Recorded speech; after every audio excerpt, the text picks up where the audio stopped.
Welcome to the Ultimate Universe mode.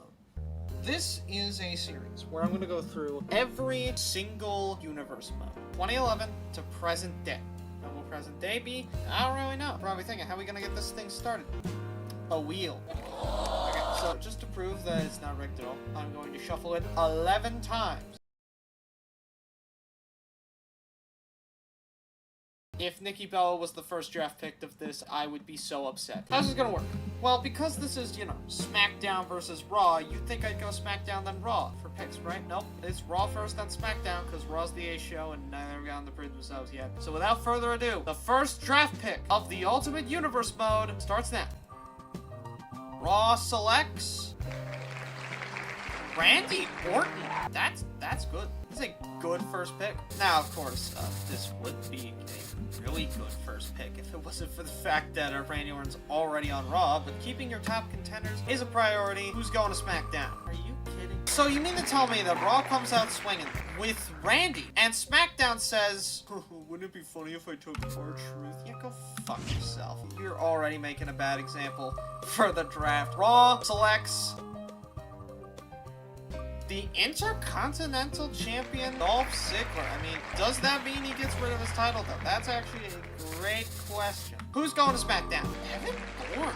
Evan Bourne is a great pick. Go to SmackDown. Okay, SmackDown, you finally realized how important this is. Round 3. Okay. Raw selects Jimmy Snuka. That's a pretty good selection, not gonna lie. How will SmackDown respond? Smart strategy. SmackDown selects a newcomer of their own in the form of Jake the Snake Roberts. Round 4. Ooh, Shawn Michaels has been selected to go to Raw. I mean, he's already on Raw, but you know what? Great pick nonetheless. Raw coming out swinging. They keeping their top talent. Who's SmackDown taking, though? Oh, you're stupid. SmackDown. Undertaker's right there. Why would you select Finley? He's already on your brain. Maybe Finley will get pushed. Raw selects Edge. Raw doesn't care. Raw is like keeping the people that I want to keep. You can't do anything about it. We taking this seriously? I mean, yeah, that's a pick steal, but Maurice? To build up your women's division? But in the meantime, Raw selects Yoshitatsu. I'll give it to you. Yoshitatsu's already with you, but that's a great pick. Raw just doesn't want to lose any of their talent. SmackDown, go big or go home. Okay, that's not necessarily what I meant, but you know what? It's a big pick. SmackDown takes the Big Show, who they already have on their brand, but it's a good lock-in. Who does Raw select? Triple H. Raw loves the roster that they have. They want to keep it and then add to it. This is a great strategy by Raw. SmackDown is pissing their pants. I mean, you stole the Divas champ. Good job, but why do you want a women's division right now? Raw selects MVP. I'm so pissed. I'm so pissed. Again, I don't really care if you want to have a women's division, but focus on that not in these rounds. Don't focus on this in the early round. Focus it in the later rounds. Rey Mysterio just got drafted to Raw. What are you gonna do about all of these great stars being on Raw? Kelly on SmackDown. She's already on SmackDown. Why are you basing your entire roster around the women being the most popular thing in the world? Oh my god, you just let CM Punk get away. CM Punk's on Raw now. Never before have I seen such a bad GM in one night. SmackDown, please. Just pick someone with value. Okay, I will give him this. Investing in the Nexus isn't the worst idea in the world. Oh, just got Christian? Never mind. They didn't get Christian yet, but they got Primo. Okay, you know what? That's fine. That's fine. Raw's thinking about it. They're playing down to your level. SmackDown, just get somebody good. You know what? I'll take it. Zack Ryder is based. Base pick from SmackDown. That is not the worst thing in the world. I will give you that much. Raw selects, with 50 people left on the board, Justin Gabriel. Raw has officially split up the Nexus. David's right there. This is our first tag split. This is so sad. SmackDown, get Wade Barrett. Hey, I ain't complaining about that one. Good pick. Already on SmackDown, though. Oh, what are you gonna do? What's the game plan? Locking in The Miz, the United States Champion. He's already on Raw. Lance Archer's already on SmackDown. I am begging SmackDown to do something, and in the meantime, Raw will select Nikki Bella. Nikki Bella's already on Raw. Bella twins are a good long-term investment.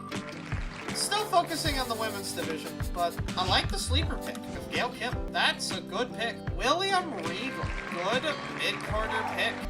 SmackDown, there you go. You got your big star. Good job, SmackDown. Now, Raw, how are you gonna fight back? With Ricky the Dragon Steamboat, David Hart Smith. SmackDown wants the Hart Dynasty. By the way, those that don't know, tags are exclusive to brands. You can't be on 2 brands and still be in a tag team. So that's why I said that Justin got split away from Nexus. But yeah, Raw now must make a choice. With 40 men left, what does Raw do? The worst person on the roster, the man I even contemplated putting in the goddamn universe, is on Raw. SmackDown!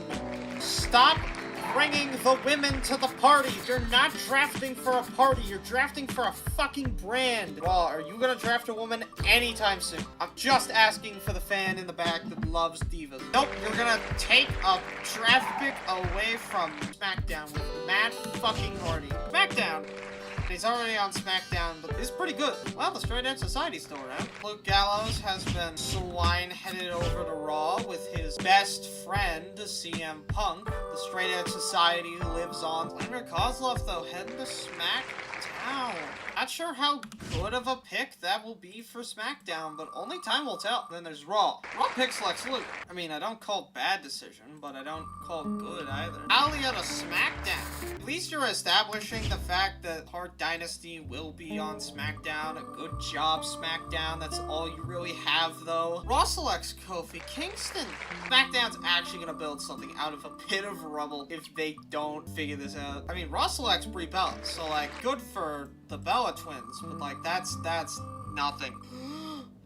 Oh, you bastard! You picked Mark. I mean, giving them some credit, it is still Mark Henry. Smoke and Mirrors are now on Raw. Cody Rhodes has joined the Raw roster. SmackDown, pull it back in. Pull us back in with a Wade Barrett pick.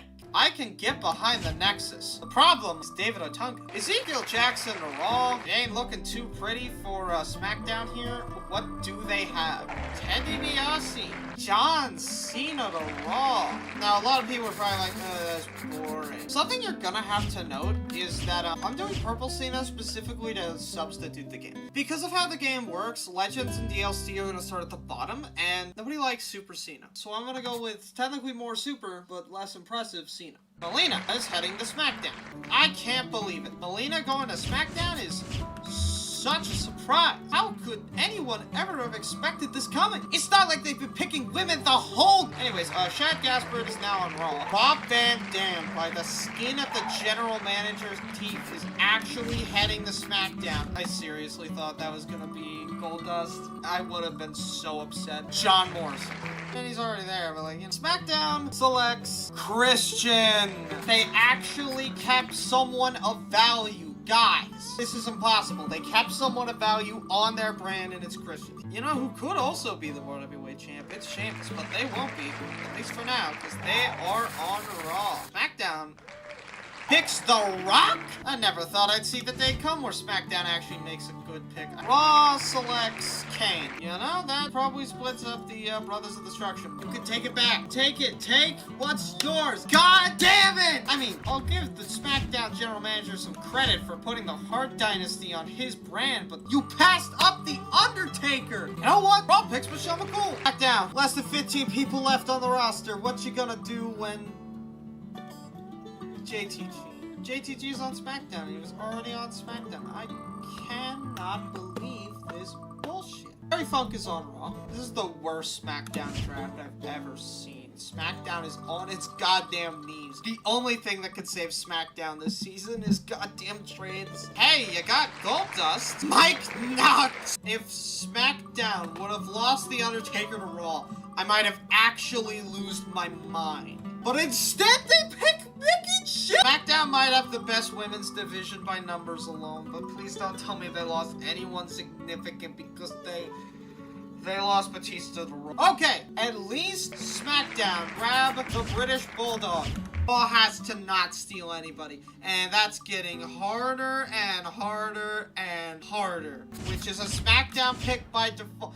SmackDown has to go the distance. Got Stone Cold Steve Austin. SmackDown, don't take Chavo. Don't take Chavo. They picked The Undertaker! I'll pick Shelton goddamn Benjamin. SmackDown, just pick Beth. I wouldn't even care anymore.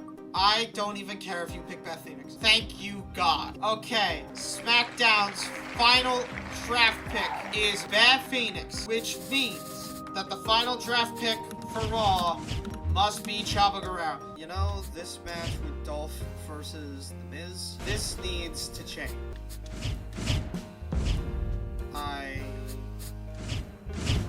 Okay, never mind. What I thought I was gonna do, I can't do it. So Dolph then needs to drop the...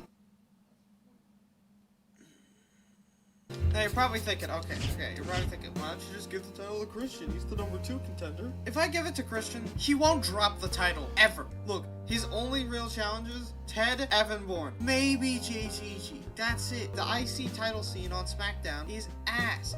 God fucking damn. Never mind, the game crashed. If you watch the draft, there is one change that has been made. I actually made a mistake in that video, and Raw got an extra guy, so I corrected this by moving Primo over to SmackDown.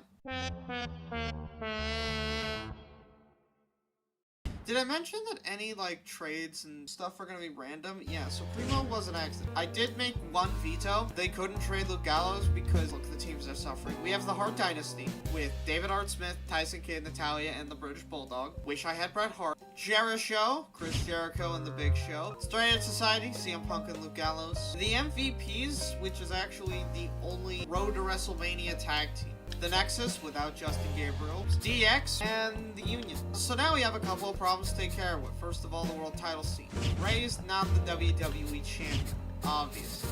No, he's not the world heavyweight champion. We have all this talent, and we give it to Jack Swagger. The best days. This puts David Hart Smith in contention for the world title, by the way. I hope you know that.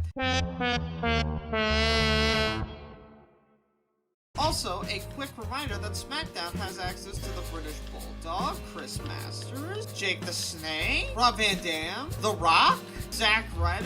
No, they just Jack Swagger. SmackDown's fucked, and Raw's way too good right now, even though I can see that McIntyre and MVP are in contention for the world title. How did Dolph move down? So yeah, World Champ Ray and World Heavyweight Champ Swagger. Now we need to figure out the IC titles.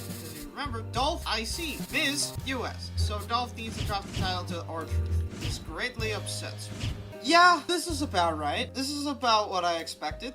We already swapped the women's titles, so that's fine. I just hope that Alicia Fox will actually drop the title to one of the 9 other women. By the way, this is a disparity of 10-3 in the women's scene, so I hope SmackDown trades some women. Jesus Christ. Alright, without any further ado, I need to do a match. The following contest is scheduled for one fall. Approaching the ring from Hollywood, California, weighing 223 pounds, Dolph Ziggler. Alright, I guess we still get him then. Sure. The game crashed. Why did you crash? What inspired you to crash? Is it because his pec's too low? Fucking bite me. He's looking to make a name for himself after he's forced to drop the IC title. But this man wants more. At one point he was called the Chosen One, but his Chosen One isn't there to pick and choose anymore. And his opponent From Ayr, Scotland, weighing 246 pounds, Drew McIntyre. Even though this man's the Chosen One, he still falls under the radar sometimes. And you know what? That's okay, because Drew McIntyre is a legend, not a myth. Wait a minute, that's Kofi Kingston. What the hell's Kofi doing out here? Dolph Ziggler already going up high. Back suplex from the middle rope. And Russia leg sweep. Yep, Russia's leg sweep. Russia's very own leg sweep. Drew just keeps doing that elbow. What is he doing? Trying to give him and Dolph no time to breathe in this match, and just another suplex for good measure to a Dolph Ziggler with a massive German suplex. And again, Dolph won't let Drew get in any offense. Dolph Ziggler is telling Drew to look him in the eyes. And now a German by Drew McIntyre, finally getting Dolph back for everything that's happened so far.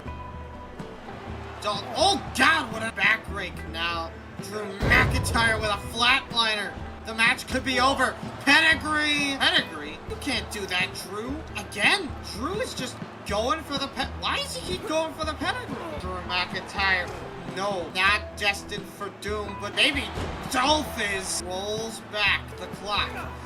A famouser back punch into the flatliner. And this time, Drew finally hits the future shock. That's it. Dolph has to be done. Dolph Ziggler has lost to Drew McIntyre. 2 hours later. This is Superstars. I'm just telling you this so I'm making sure I'm not lying to you in any way. That you see, there's no nexus here. I did just go ahead and say that I added a couple of new tag teams, so let's go over what those are. First of all, Airborne. This is because I decided to trade Wade Barrett to Monday Night Raw. It's a bit early, but I want to get them out of the way now because in WWE 12 they will never expire. Because Justin Gabriel has actually nothing to do, I decided to put him with his pro in NXT, Matt Hardy. No, this one's actually good. I'm not gonna do the bit again. Can you tell that I just wanted to flesh out the tag scene a little more? I think the game just crashed. Yeah, the game crashed. Again. Great. Taking 61% of my memory. God damn, are you a virus? Anything interesting? Yeah, I'd say that's interesting. SmackDown's card is so fucking weird. I'm gonna show y'all a glitch I found. So, I wanted to make a superstar thread for the Nexus guys. You know, Wade Barrett, Justin Gabriel, David Otunga, those guys, because the Nexus is no more. But when I went to go do the thing, I'm gonna give you one warning. Look away for, like, the next minute. Yeah. Something doesn't load right, because this happens. Ladies and gentlemen, if you have any help, I would appreciate it. Well, Finley's out here, and he's ready to make a show. Yo, Primo! Oh, God. First chance he gets, and he's attacking Finley, the bastard. This is SmackDown. You can't do this. Finley running up to... right to the gut. I don't think Primo helped himself by attacking Finley. Finley's been through this game 1,000 times. He knows what's right and what's wrong, and he knows how to beat somebody's ass. Having said, Primo's going for a roll-up here. How's that not a rope break? Crap, his ass is touching the turnbuckle, and Primo gets the win. Well, this win isn't very based in reality, but hey, no one. Him, I think that's all that matters. Well, that was a disappointment, but we have our first official news section. They were Rebels? I don't know when Kofi moved up above Chris. Oh, no way. It's because he got taken off Raw. Oh, that moves Kane in the world title. I'm fine with Kane being in the world titles. Ray? A little less fine with that. Next is a tag tables match. David Hart Smith of the Hart Foundation has got to be one of the all-time members of the Hart Foundation. I mean, look at him. He walks slow, talks slow, he's kind of just slow. Please hurry up. You know what I just realized? This kid came out the same way that his goddamn partner did. What an asshole. Chris Jericho has gotten back together with the Big Show, and the reasoning is very simple. Even though we kind of don't like each other, we both agree we want to win the tag titles. And the first step to them doing that is them taking on none other than the Hart Foundation. Oh, God! Team up on Tyson Kidd. Drop kick by Tyson Kidd somehow takes down the Big Show. Chris Jericho going up top. What's he gonna hit? Elbow drop and a big boot at the same time. It's pandemonium on SmackDown. Jesus Christ. Chris Jericho with a moonsault off the middle rope. Now Chris Jericho has got Tyson Kidd in the walls, but this is a tables match. You can't win by submission in a tables match, and I think he just realized that. It's the British Bulldog. What the hell? And a code breaker. Oh. And I think someone in the crowd just said you should probably hit Jericho. Yeah, kinda gotta agree. But Jericho's trying to fend off the British Bulldog from invading the business of Jericho, and I think he's successfully done it. Jericho, oh, the suplex on the table, Jesus Christ! Thrown into the table, oh, the suplex again, no, oh, and the match is over. I don't know how that was a table break, but you know what? Referee's decision. That's Chris Jericho for you. Winning a match by not exactly doing the right thing, but doing enough. We have another news! Apparently, the Hart Foundation is pissed that Chris Jericho beat up British Bulldog who came to invade their tables match? Anyone would do that, dumbass. Also, Jericho and Dunn move up from that, and David Art Smith moved down from that. And this didn't do anything for tag scenes. Fatal 4-way steel cage match. This won't go bad. What a roster of people to fight in a steel cage match on SmackDown for no reason. Well, this entrance doesn't work. Ted DiBiase Jr., what a man. Why is he here? Maybe he comes from money, maybe he comes from grace, I don't know. Mark Henry was in a tag team with MVP, but then MVP decided to take some rookie named John Cena under his wing. And we haven't seen either of them since, and we won't see either of them since the game crashed. Again! You know what? If you want to see a video on a game, tell me in the comments. And then there's JTG. JTG has been split from Shad. Shad betrayed him at the end of WCW. Some say it's a bad move, but JTG is looking to make a performance by winning this fatal 4-way steel cage match to prove that he can go in the big leagues on his own without any help whatsoever. And as this match gets underway, I have to ask the question, what's the fan favorite? Ed is barking up the wrong tree from challenging Mark Henry, but somehow the world's strongest man has just been suplexed. A feat that almost nobody would have thought was going to happen before tonight. JTG, what the hell is he doing? And he's climbing the cage. I don't think he cares. And these two teaming up to take down Ted DiBiase. Rare that we see a climactic team up in a fatal 4-way steel cage match. Like I said, the power of Mark Henry is coming into play here. And Mark Henry, wait a minute, Dream Street. Oh, the clothesline misses. Ooh, dodge, sneaky, expert dodge, clothesline, and this could be the break for Ted.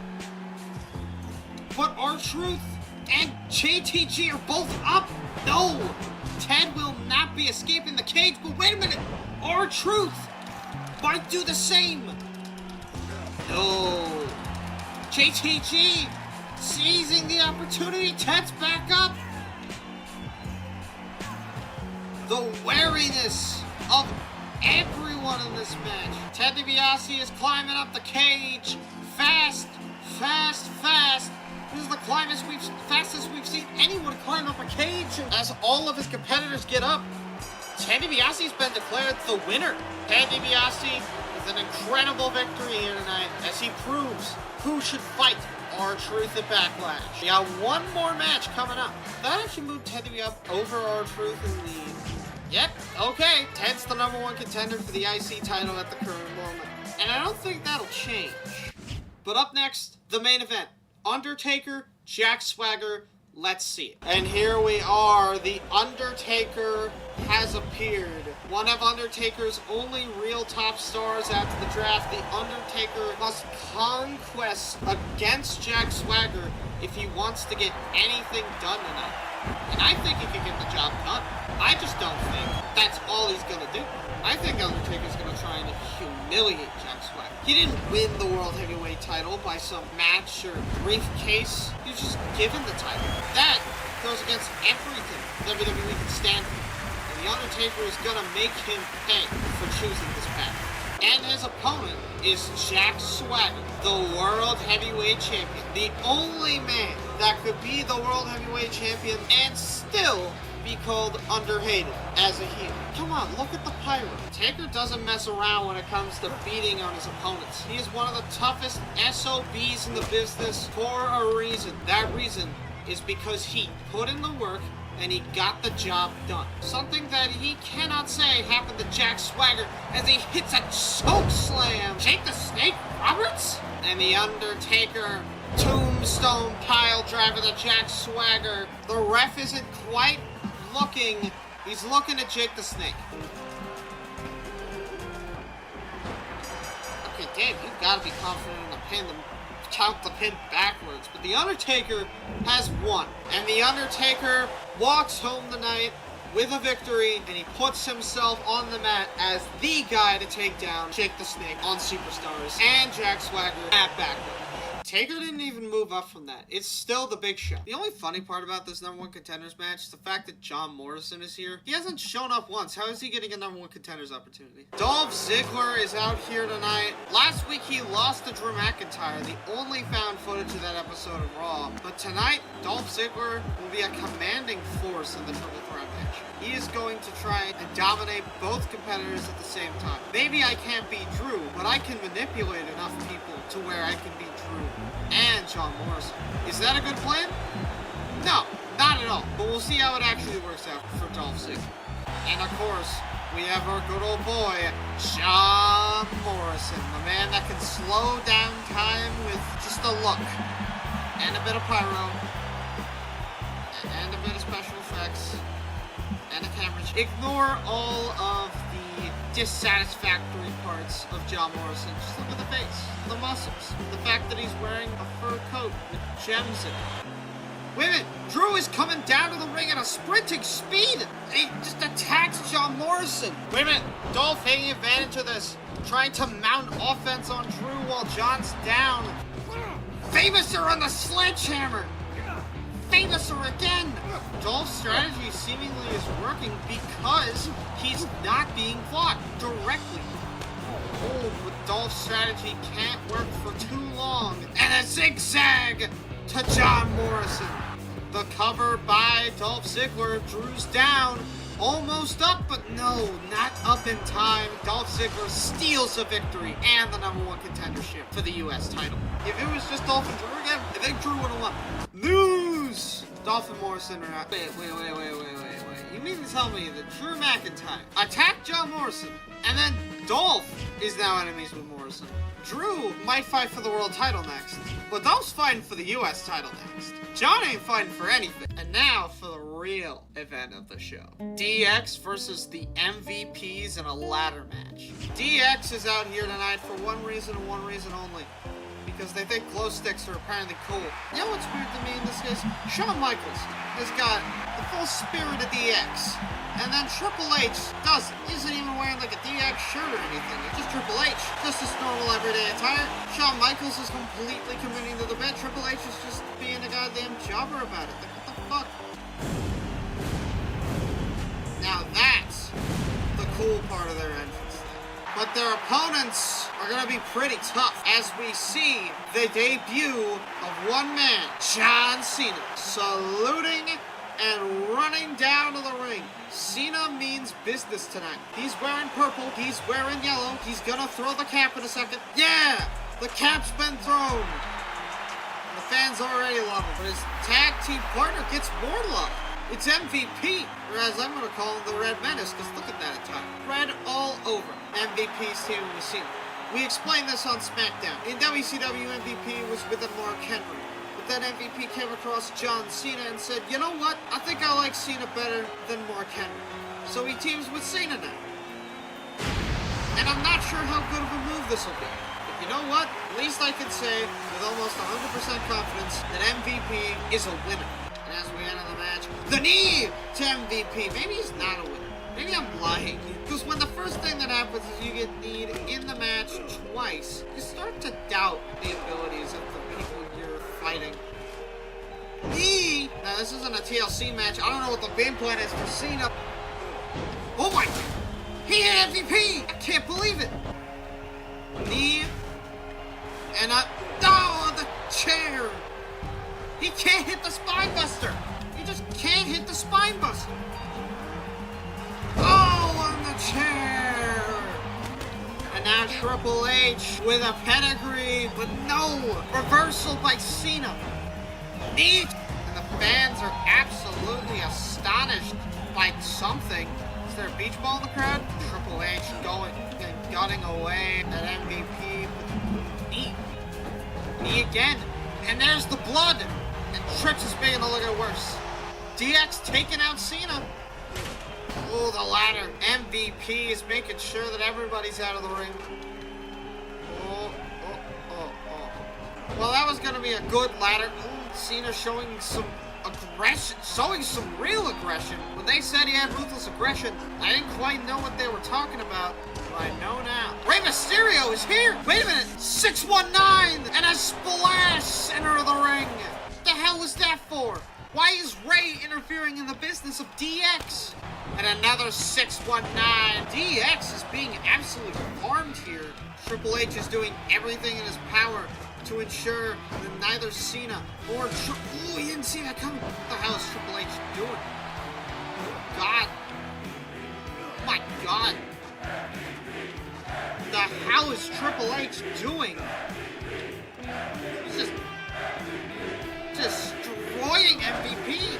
And the fans are crawling for MVP to get back. And Triple H is once again going for the pedigree. And he is successful. Oh, he needs Shawn. Oh my God. And Triple H has just won the match for DX. He left Shawn high and dry though. And DX has won a briefcase that means absolutely nothing. But it's still a briefcase. And they beat the MVPs to do it. Good job, DX. Well, that moved Trips and Shawn up. Also moved MVP down one. Chad is getting dangerously close to being in a US title match. And honestly, I don't want to see that. We are back live on Monday Night Raw. And this mystery man is already in the ring. We don't know who it is. We do know who this man is. It's Rey Mysterio. And he's the WWE Champion. Last match, he invaded on behalf of MVP to help them win. But now he's a little hurt for his match against this mystery man inside of a steel cage. This man wearing an all-yellow suit, very reminiscent of a former WCW superstar, but he says that he is completely different from the Conquistador, and that he will be called the Conquistadora. I'm not sure what he's implying by that. You know what? I don't even know if that's how Spanish works. I think he might just be making that up. I think Ray's asking, who is this man? Why is he fighting him in the main event of Monday Night Raw? And who does he have to deal with? Going for a DDT of some sort. Oh, and Ray with the classic. We saw that last week with Lex Luger and CM Punk. And ooh. And now, wait a minute. That's a weird looking DDT. There's only one man that does that, and that's Edge! That's Edge! Edge is here! We thought he wasn't gonna be here tonight. And he's climbing the cage fast as could be. And that's it. That's the end of the match. Edge has beaten Rey Mysterio before anyone's even known that it was Edge. What a maneuver. The ultimate opportunist strikes again. Edge has beaten Rey Mysterio in a steel cage match. Will we be seeing this at Backlash too? This was gonna be all you got, but I then realized, hey, wait a minute. This doesn't feel long enough. Look at the superstars. Huh? I did not expect to see the best feud of 2011 on Superstars. And then this is just like a normal ass battle royal. We welcome you live to Superstars. Jesus Christ, I can't hear myself talk over these fans. They're ravenous. They're loud. They're ready to see their favorite man. And oh! David Otunga with an attack. David Otunga has just attacked The Rock. The Rock cannot get anything off in this match. Oh! On steel. What? Wait a minute. Rock bottom. That's it. The match is over. Oh, The Rock almost took out David Otunga right then and there. And now he's got to fight to keep himself in this match. David Otunga didn't capitalize on the verdict, on the concrete. That would have been an epic way to finish off The Rock. Instead, The Rock's fighting for his life, and I think he's winning the life battle.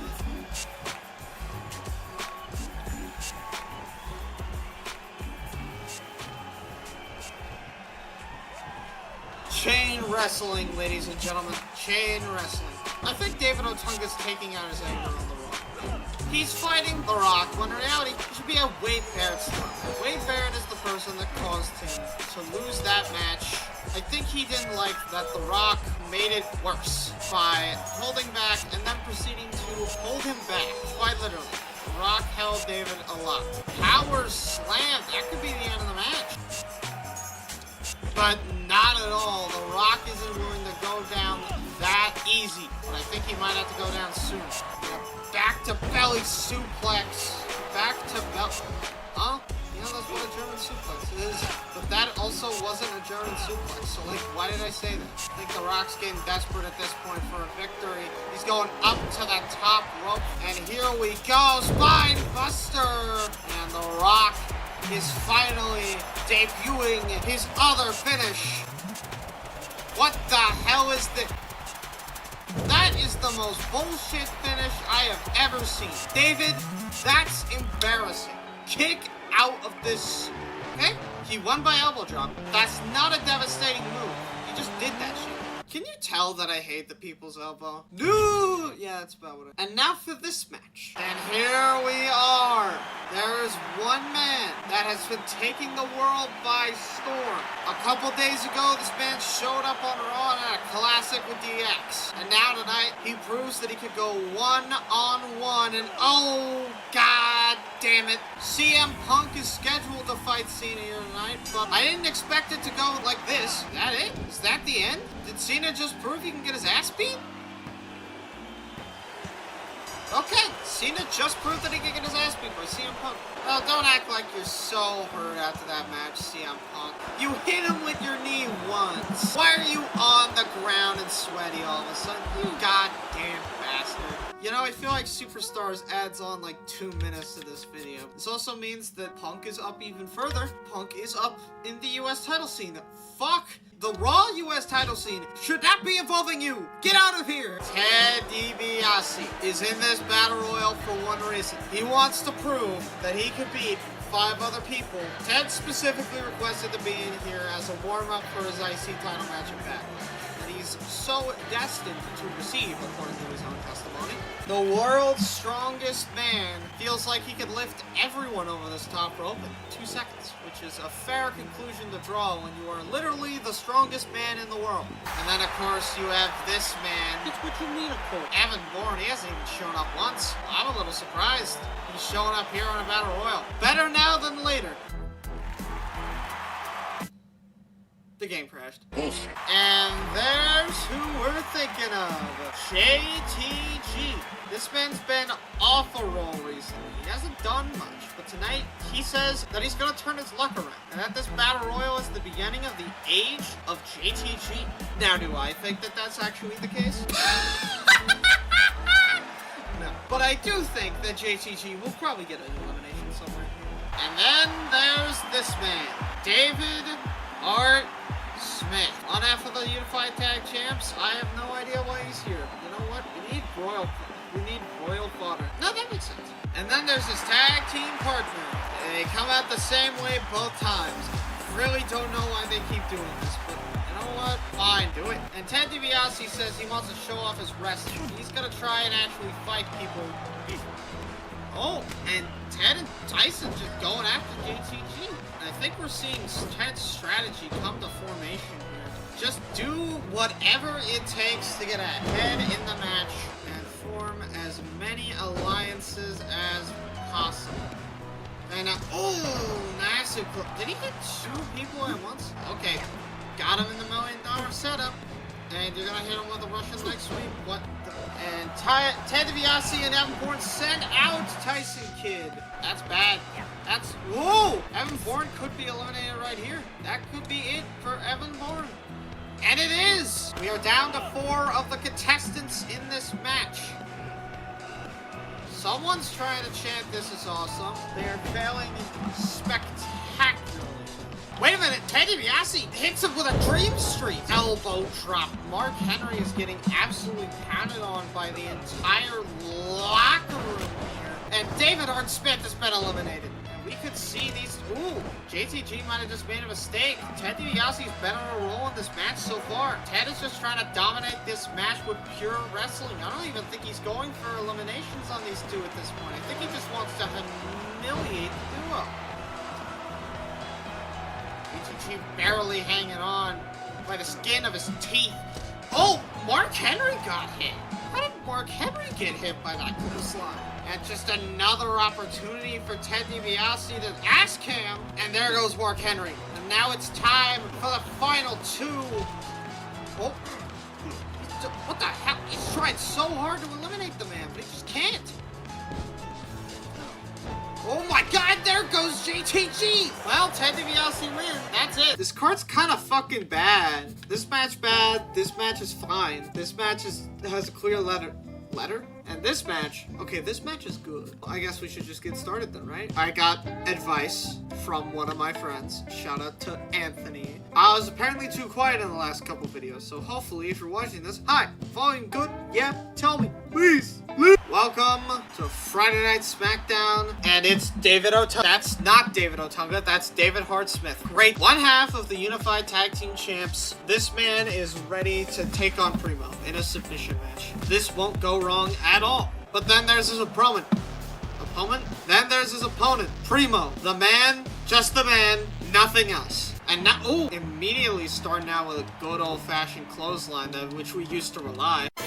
Yes, I did just make a Family Guy reference. What you gonna do? Genuine question. You gonna fire me? You gonna leave the video? If you leave the video, I understand. Actually, would you believe me if I told you that this match, not very hard to decide who won? I guess I shouldn't say who won, but who I wanted to play as, but if you've seen any of these videos, you know that I win regardless of what happens. 90% of the time, if not the whole time. I'm not exactly worried about not choosing the right guy to win the match. I guess that means I should be more worried. But right now, I'm the only person that cares about my Universe Mode content, because no wrestling subscribers. Some would say that this is probably a waste of my time.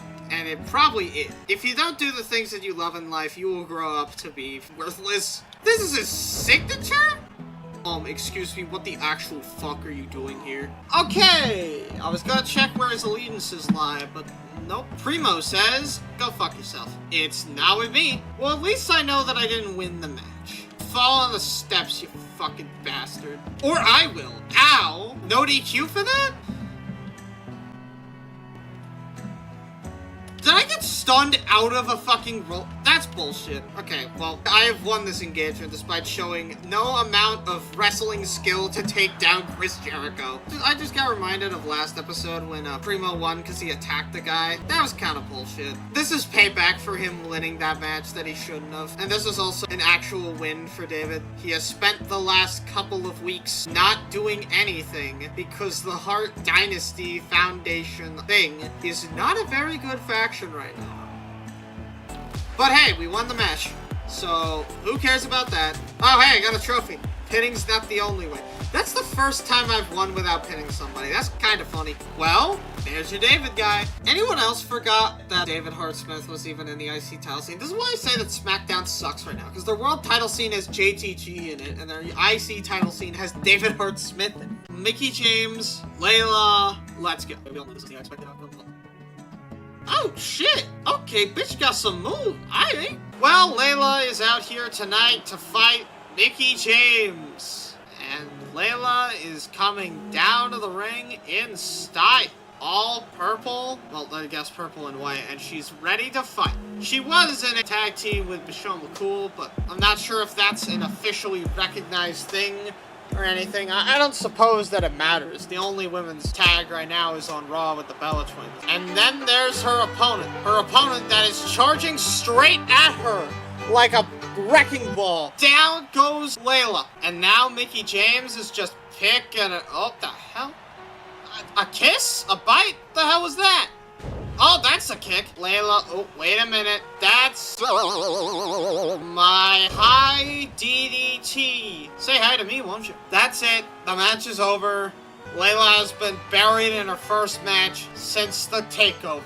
Maybe this match would have been different if Mickie didn't attack Layla for no reason, but I don't think it would have been. I didn't even know that you two disliked each other. But I'm also glad that something actually happened in the women's division. This doesn't matter. I'm just gonna say it. This does not matter. But up next, it's a match that I think is fairly obvious what the outcome is. If you don't see it, then I won't see it. And here we are. The man with an addiction to the radio. It's Zack Ryder. Did you just tell a girl to call her? Good for you, Zack Ryder. But you need to face the music, and that music is you are facing the Intercontinental Champion. Whatever you do tonight will affect how Backlash will pertain. I don't know what I'm saying right now. and a clothesline immediately. We're starting things off strong. Now, Zack Ryder, of course, has questionable attire. The one-legged tights? That's insane. That's unique. Yeah, sure, but no one has ever done that before, and for good reason, because it looks kind of silly. Especially because he kept the knee pad. Like, either go all the way or don't.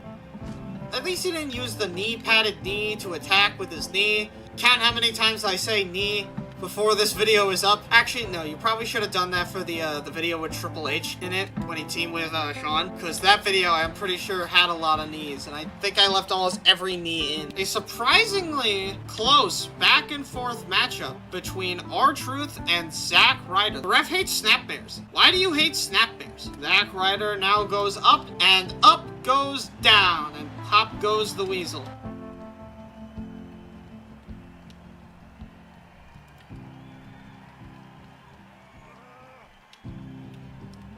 Oh, wait, uniqueness?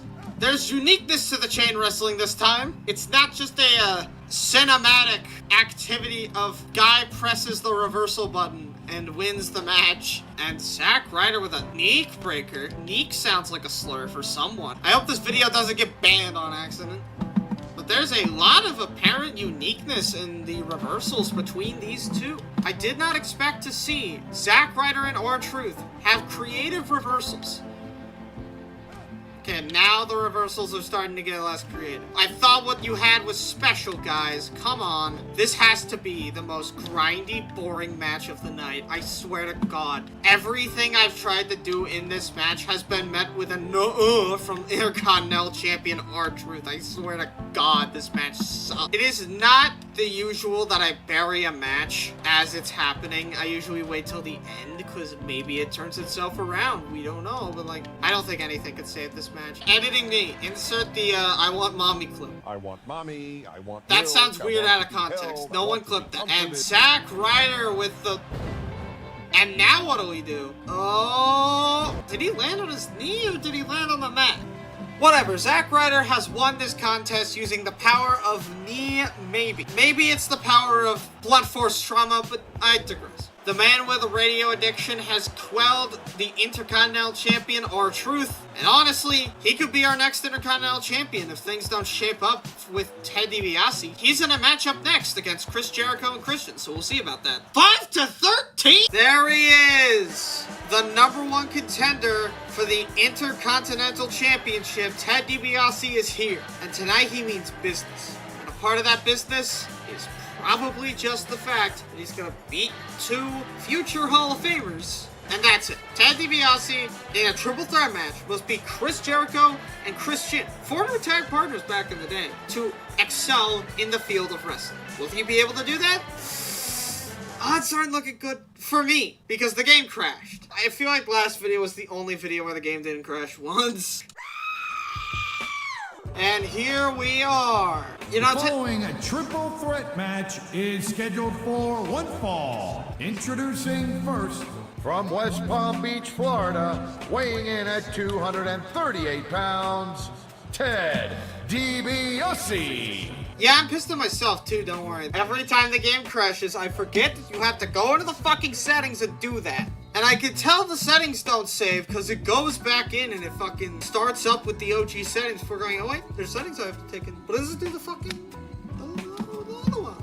I don't remember what happened the last time I did that, but I don't think it works. If it doesn't work, I will cry myself to sleep. And here we are. Ted DiBiase following must... a triple threat match is scheduled for one fall. I can activate debug mode? That means that I could just, like, activate the hurricane. I'm not gonna. But that's kind of funny. I'm not gonna lie. Just going from fucking, like, oh, we don't have Bret Hart, but we have the hurricane. I don't even think I have to touch the fucking volume settings. At this point, I'm just fucking testing for the video. And here we are. You know, Ted DiBiase must... The following triple threat match is scheduled for one fall. Okay, so I have once again done the full fucking run through.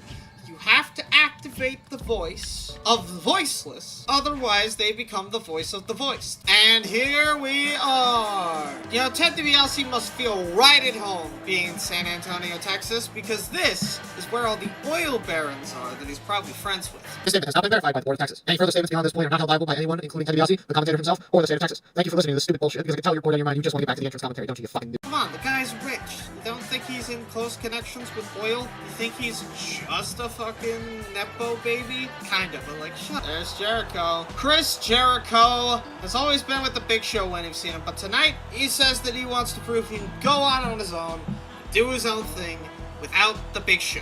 He says, Big Show isn't a weight on me. He is a weight, but he's not a weight on me. I just want to do my own thing for a little. We're not sure how Big Show feels about this yet, especially with those comments about his weight potentially. I don't know, he looks fine to me. And that is his opponent, Christian. You know, these two used to be tag team partners way back in the 2000s. But then, egos clashed and the two haven't liked each other ever since. However, they are both named Chris. Maybe they could unite once again. Oh, immediately going after Jericho. Jericho doesn't care though, he goes after hit him out of the drop kick. And remember that Chris Jericho likes to hold a grudge. If you attack him even once, he's gonna attack you like 6 times. And these two are going down. And they have reunited for a little bit before immediately going after Ted again. And when you're in a state like Chris Jericho is, the only thing you can really do is keep the number of attacks on yourself low and everyone else is high. Triple threat matches are scenarios where you can run, but you can't really hop. Oh! How did Jericho do that? Black voodoo magic out here. T-bone suplex. And that, okay, he's got him in the walls. Christian is in the walls of Jericho, but these two... Okay, so as it turns out, it stopped recording my shit, which is fine, because I noticed that it did that and didn't miss anything like the last time. I set it to where it records on my terabyte now in its own separate folder, so I don't piss myself about that anymore, so that's good. And wait a minute, David Hart Smith, oh my god, Ted's bleeding! He's out and in comes David Hart Smith. Christian, and David is getting revenge for earlier in the night when he came in to attack him with a match of Primo. It's fatal 4-way madness out here. Jericho is just wailing on David Hart Smith. Jericho is not about to let David Hart Smith get an inch in this. Oh, he's gone. What the hell? Jericho, wait. Oh, his own springboard, but that fails too. Jericho not getting Christian from behind just yet. Irish whip, and here we go. More chop combinations by, oh my god! Wait, we could see some chair action in a minute. Ooh, knee. Oh my god! Chair action. Oh, wait, oh, back first on a chair. Elbow drop next to a chair. What the hell? The hell's he doing? The hell? Oh, and he kicked out, thankfully. Oh, and there goes Christian. He's bleeding too. Wait a minute. From the foot, it's the walls again. The walls are Jerichoing. Christian's up. Maybe Ted taps out before he gets to it. No. And now the opposite scenario has happened. And Jericho goes for the pin. 1, 2, 3. Interestingly enough, Ted DiBiase was not pinned in this match, but instead being Christian. That's interesting. He held his own. Jericho, however, is still gonna act like a massive dickhead and act like he got so hurt, even though he took the least damage out of anyone in the match. Classic Chris Jericho.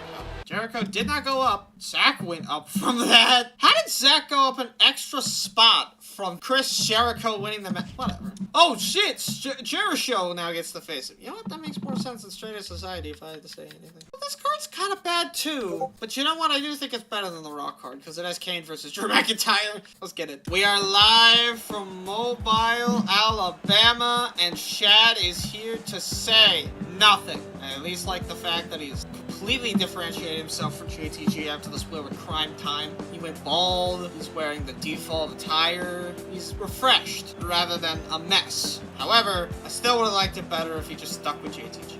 Especially because his opponent is in a tag team. MVP's been not on fire with Cena, but he definitely has done a lot with Cena in comparison to Shad. I don't know, maybe MVP could pull it back with this match, but I kind of doubt it. And Shad, oh, MVP T-boner. Wait, no, can't say that. Not a T-boner. My fault. Ooh. Ooh.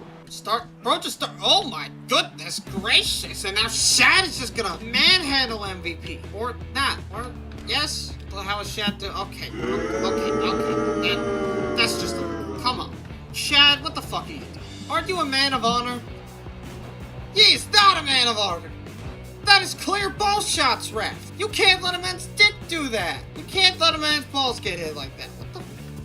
Oh my god! Sky high! He got sent up a mile into the air! MVP's out! This match is over!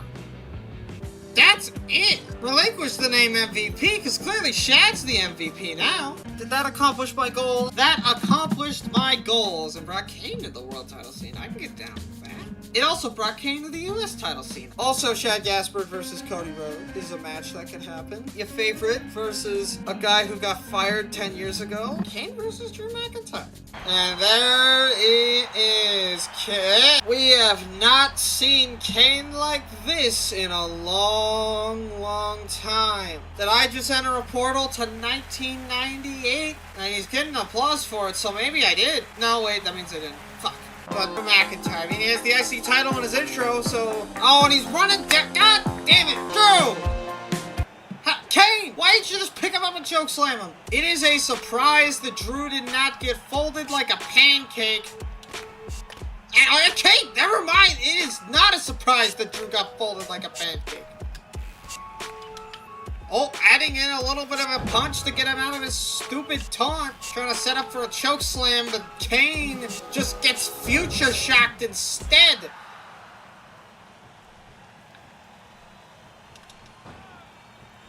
I think Drew just got future shocked as well. He got up from that in the nick of time. The hell was that? And for all you first time viewers out there, being future shocked is essentially the same thing as being thunderstruck. So... Oh, out of the ring. I'm not sure. To Kane. Oh, right into the... What the hell? And Drew's got to get out of the submission hold right now. He can't stay out for... Okay, never mind. Is this the same Kane? Why would you let go? You're a monster. You're gonna act monstoric. You can't just be like a little bitch. You gotta have some class. You gotta have some character. You gotta realize something. At least do a monstrous thing like the double leg drops that Drew's doing. I mean, Drew's done a lot of bad things, but he's nowhere near the monster level that Kane is. Kane, what the hell? What the... Oh my... How is he not out of the ring? Saved by the bell, I guess. And yet another shock of the future. Maybe it takes multiple shocks for someone that dense. Wait, Drew! What's the point of having your feet on the ropes? Come on! There's no reason to do that. The feet on the ropes was an unnecessary part of the victory, but well, he had to attack him and he still got up. So you know what? Everything about that was just unnecessary. Drew could also fight Edge. Drew might be next in line for the world title. Also, MVP's back. Say hello to MVP, guys. He came back from the depths. Oh yeah, and also Where did you come from? How did Kane get being back to the Shadow Realm to reveal two worse people? I should have let Kane win. You think you know him, but do you? Well, apparently we don't, because last week, this man showed up as a conquistador to fight Rey Mysterio. And won! That's insane! Of course, you know, the man was just trying to send a message to Rey. Despite them being friends, he's not exactly safe from his shenanigans, but at the same time, still kind of a dick move to do that. Like, it's your own friend, and you're gonna not even tell him that you're fighting him in a steel cage? But then his opponent has been on a rampage as of late. You see how hard he could be quelled. And there we go. Edge is edging. God, the amount of sus things I've said this episode alone is enough to give some guy a fucking hernia, I swear. Edge and Sheamus. A match that we probably thought was gonna happen. Let's be fair. Oh my god. Punch! Okay, punch. More like brunch. I feel like my string of jokes today is not on point. I feel like I'm a dad in the making with these jokes. You're not here for the jokes, you're here for the wrestling, let's be fair. If you were here for the jokes, you probably would have subscribed. So subscribe. Head slamming, ball-a-bammin', ball-a-bama. Ball-a-bama? I mean, we're in Alabama, so you know. not too far off from being thrown out of the state for my crimes. Someone has a sign that says, get a tan. Honestly, agree. Get a fucking tan. Jesus Christ. Why is Sheamus so pale? What about his Irish blood causes him to be the whitest guy on the goddamn planet? It's actually a good question. Can we get Sheamus to take a 23andMe test? So much suplexing by Edge. You think that at some point he'd get bored of suplexing and start moving on to other moves. Edge is a mysterious man, as we saw last week. I'm not sure what he wants to do, when he wants to do it, and if he would have dinner with me. The answer to that last question is no, but it's nice to think about. How has Sheamus done that twice to Edge? Why do people try to grab like that? It always ends up with them getting poked in the eye. And another suplex! How many suplexes are we going to see? Edge just wants this match to end. I do not blame him. And a punch to the... First of all, that was a punch to the balls, not the face. And second of all, you're gonna move up to the face. Do that now every time I get close to getting my signature and ending the match legitimately. Bro just stops me. Sheamus, wait a minute! Execution by Sheamus! You're stealing the man's move! Yeah, he ain't taking too kindly to that. Your gut is busted. The fans are behind Sheamus. Alabama has come alive for no good reason. Okay, Alabama is dead. Again, they will never be talked about. Alabama hates Edge. Why? Why do you hate Edge? Wait a minute, Edge. It's spear time! I mean, the fans were telling you about it, Sheamus. You could have very easily avoided the spear. But Sheamus isn't down just yet. It'll take more than that to take down the Celtic warrior. I almost call him the Scottish psychopath, but he is not Scottish or psychopathic, at least to my knowledge. What is Sheamus? Okay, Alabama's just fucking with everyone in this match. Wait a minute, speaking of fucking with people, is that Drew McIntyre? Say his name and he appears, I guess. I think Drew's after everybody to a certain extent. I don't think Edge cares. I think he just wants a new face to talk about. Yeah, he's getting sent down the... Oh, a DDT on the ramp. They're so far out now. Another suplex! This time to the Scottish guy. Oh, okay. The ultimate neutralizer. Getting hit with a knee by Sheamus. Oh, and this match is just gonna stay on the ramp for a while. There are no countouts in a submission match for some reason, so these two are ready to go. Edge is just limping back down to the ramp. Oh, but Edge taunting the man. Okay, maybe he took a little too long to get that spin out of his hair. Maybe he took a little too long to do everything in general, but you know what? Oh! Sheamus gave him the benefit of the doubt. That's the biggest mistake you could give to a man like Edge. And now Edge, oh my God, he's just beating him up with loop.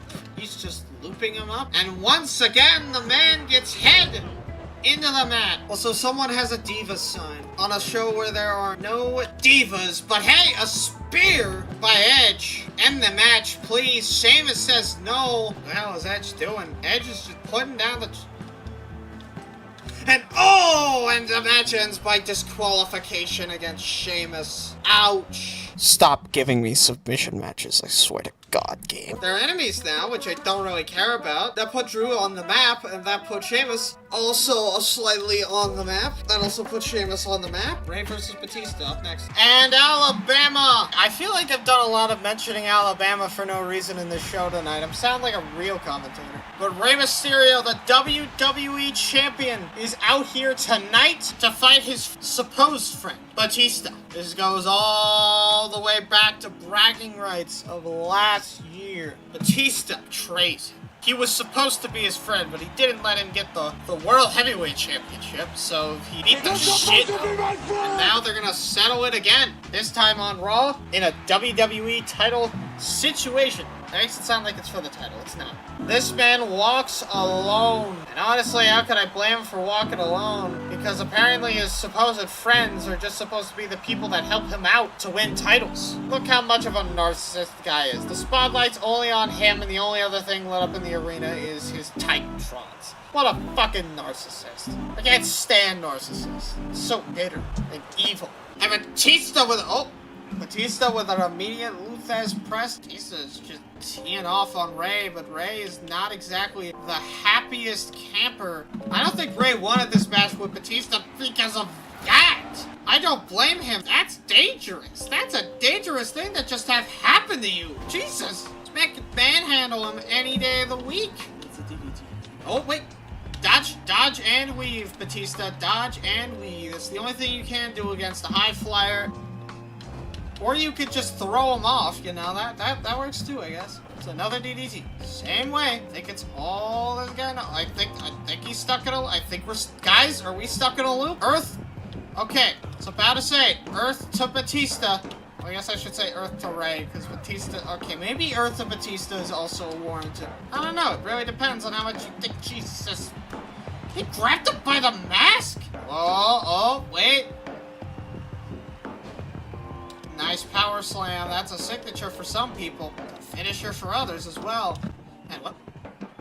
Okay. Kick him in the face. That's... Speaking of kick... Put him in a body bag! The guy's back! And this time... Oh my god. Batista bomb in the middle of the ring. Rey Mysterio. 1, 2... That is it! Batista is beating our WWE champion. Everyone's beating the world champion. I'm surprised that he still's the champ. Maybe it's because he's a fan favorite. I don't know. Same with Jack Swagger. They're both kind of fake champions. Oh, you've got to be kidding me. Oh, wait, Ray? I think Batista's trying to end this. He saw what happened last week with Ray. He did not give up. He did not surrender. Oh, he dodged it. He's dodging the bell shots. Oh, you can't dodge forever though, Rey Mysterio, and you win by DQ. It's twice. So I messed around with a couple of settings, and well, I'll just show you. Remember that flickering problem that I used to have? That's gone. I fixed it. Now, I can play the game as normal. And that little problem where the game would look kind of shit from far distances is gone as well. It's actually a pretty good Superstars card. The fuck?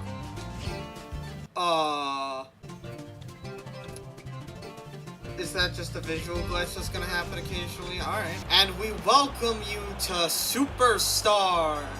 David Otunga is looking to keep the NXT dream alive tonight as he goes one-on-one with someone who hasn't had a match yet. The British Bulldog. Ever since he returned, he's only made one appearance defending the rest of the Hart Foundation from Chris Jericho, which set off a feud that I don't think he expected to. David Otunga is focused on one thing and one thing only, keeping the dream of the Nexus alive. But the British Bulldog is much less likely to give in. The WWE logo in that Titantron keeps switching from one with slightly less border to more border, which is kind of infuriating, but you know what? I can't fix that. And the British... Oh, okay. Well, we could just see lights... Never mind. Count your chickens too early and they will not hatch, I'll tell you that much.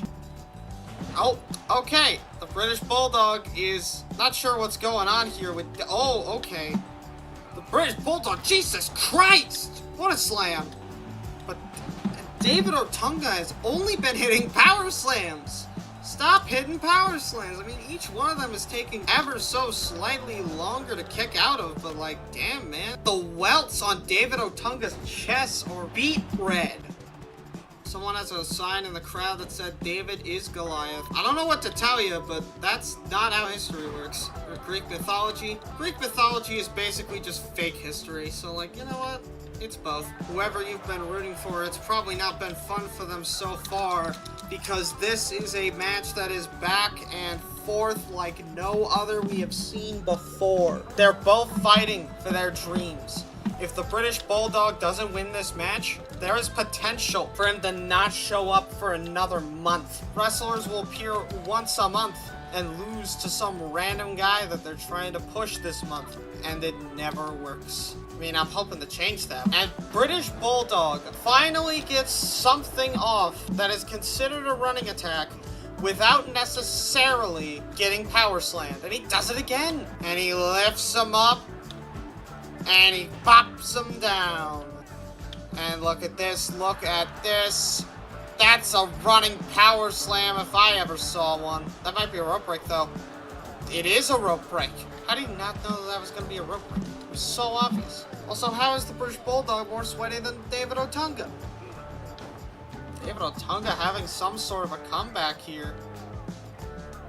A Saito suplex. That's David Hartsmooth. Are you gonna let David Otunga steal your kid's moves? And another power slam. David Otunga is just fighting, but so is the British Bulldog. Oh, chop down, picks him back up. What could we see now? Another chop. Looking for a retreat here. Wait a minute. What's the game plan? British Bulldog is willing to do anything to win. Or maybe he was just taking out his anger on the announce table. We might not know. What the heck? Oh my. Well, okay. Enough is enough. Sometimes you get desperate, British, but I don't think this is... Jesus Christ! An elbow drop through the announce table. And here we go. The beatdown just continues. The welts on his chest can only get bigger and bigger. Oh my... Ouch! That's concrete. That's not padded. This is quite possibly the longest match I've ever seen. Oh, picking him up, and that British Bulldog goes for a cover again. That could actually end the match right here, and it might, and it does.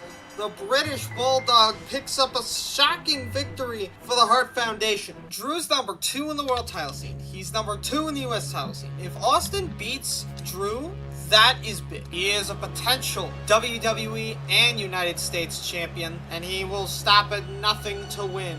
Drew McIntyre with a little odd attire, I guess I should say. But he comes down to the ring and he means business. And that, my friends, is what truly matters. And Stone Cold Steve Austin is immediately starting out by beating the ever-living shit out of Drew McIntyre. We didn't think we'd see it so soon. I thought, oh, maybe he'll see more of his brawling expertise later, but it's not always what happens. A miss, clothesline, deja vu, you just did this, Austin. Oh, Drew finally able to get an edge on Austin with a massive suplex. Austin may have had the early goings of this match, but right now he is not going anywhere. Trying his combination of tricks again, and this time it is more successful. A snap suplex is successfully applied. Ooh, wrap around. Oh, a clothesline. He's not taking it tonight. Someone in the crowd wants to be a future Raw guest host? Well, guess what? You're not. We don't have guest hosts anymore. That died back when I bought the company. And now just... Oh, God. And Austin, again, just going for the Luthez press. And that's blood. And he flips him up. Wait, it's Sheamus. And Austin with his famous stunner. Maybe in the future it'll be famous. Not sure about now. Sheamus is just here to enforce the victory of Stone Cold Steve Austin. And honestly, I can't blame Sheamus. These two have been feuding for a while now. That put Drew down by one slot. This is good though, because this is the Intercontinental Champion and his 2 top contenders. This man comes from money. He comes from grace. He's showing up with gold reserves put into his trunks. That's real gold. I don't know why he did this. This is the worst use of gold I've seen, and probably make it worthless because he had to melt it up and cut it to this form. But you know what? At least he tidied it up with some silver. And one of his opponents, the man that represents Jamaica, he's coming to... Oh, that's German. Well, he's not German. Why does he have the German flag on his head? Wait, just a damn minute. Falls count. Well, I guess this doesn't change that much. You already can't get counted out of a triple threat match, so it doesn't really matter. And Ted immediately hitting the champion. And, oh, right into his knee. Smart strategy. Ted is just dominating these 2 competitors. Oh, but R-Truth finally, the IC champ, finally fighting back against his #1 contender. Could this be what we see at... Alright, that did not hit, but sure. But could this be what we see at Backlash? Oh, and now these 2 are just beating down on the #1 contender, trying to weaken him before Backlash. R-Truth. Oh, stun gun. Gun stun? Oh my. And he's just not... My God. And now he's stuck on him.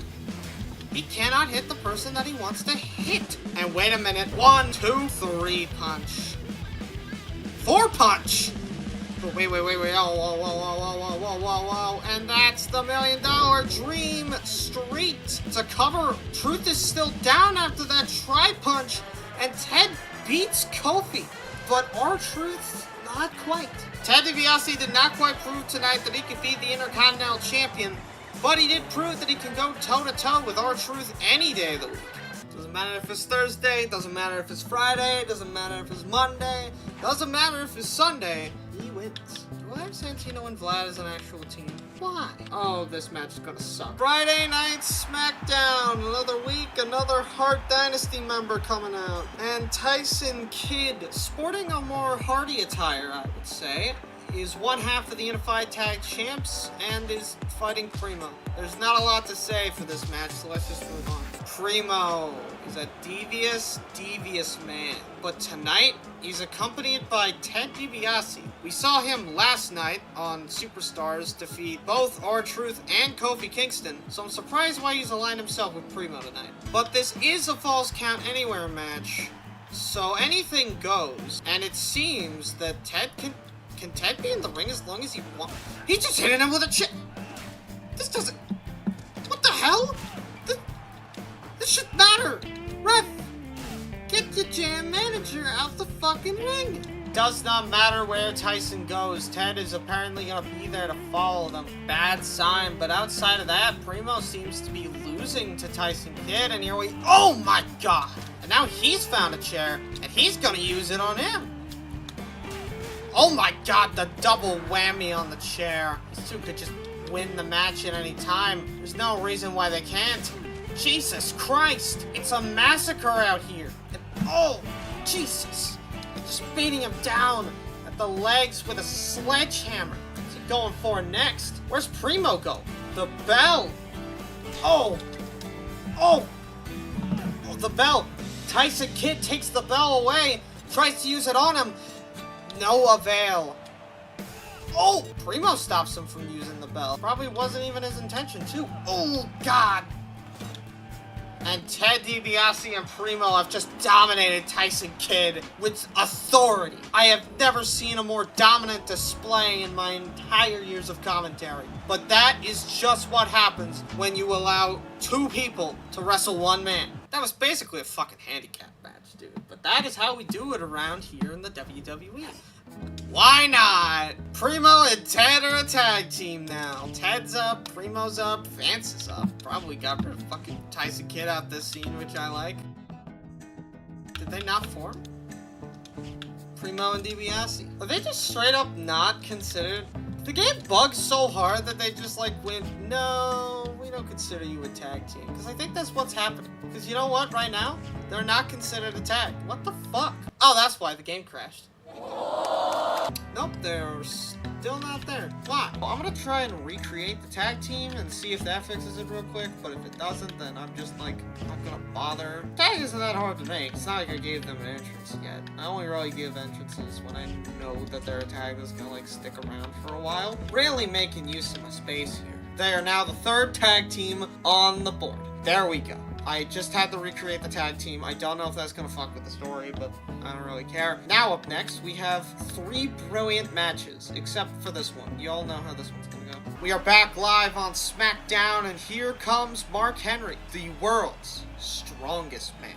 And that means that he is going to do well in tonight's match. Never mind. I shouldn't have said anything. Zack Ryder has just came and beat this man down, and now he's gonna hit him with everybody's favorite move. But no, Mark Henry says Russian leg sweep. Now Zack Ryder rolls out of the ring.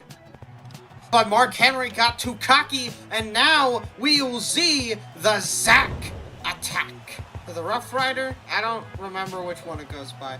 But regardless, this match is over. Zack Ryder has defeated Mark Henry to win the match. Zack Ryder may not have gotten the win clean here tonight, but he did get the win in the way we expected him to.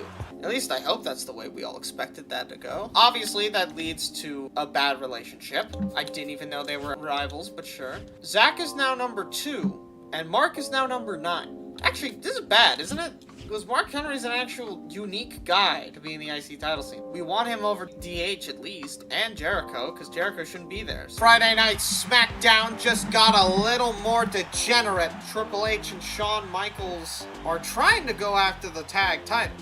And And apparently one of the steps to getting after those tag titles is to fight a union. You think D-Generation X in a union would appreciate unionizing, but I guess they don't. And again, we see Shawn Michaels completely into the DX gear while Triple H is just in normal attire. But at least they're both matching. They are alive and in living color, even though most of the time you don't get to see them because you get snippets of the Titantron. Who wants to look at the wrestlers when you can just look at the past of the wrestler? You know, it's not like it's important to look at a wrestler during their entrance or anything, because that's the enjoyable part. But their opponents tonight are much looser. Vladimir Kozlov from Moscow, Russia comes down to the ring and he means business. Mainly because it's a communist union between him and Santino. It's kind of bad for business, but, you know, Vladimir is living in America. He can say and do whatever he wants. And then there's Santino Marella. Now, Santino, I'm not sure what his goal is teaming with Vladimir Kozlov or going up against DX. I'm pretty sure he asked for this match, but you know what? It is better than not being on the card at all, so I will give him that much.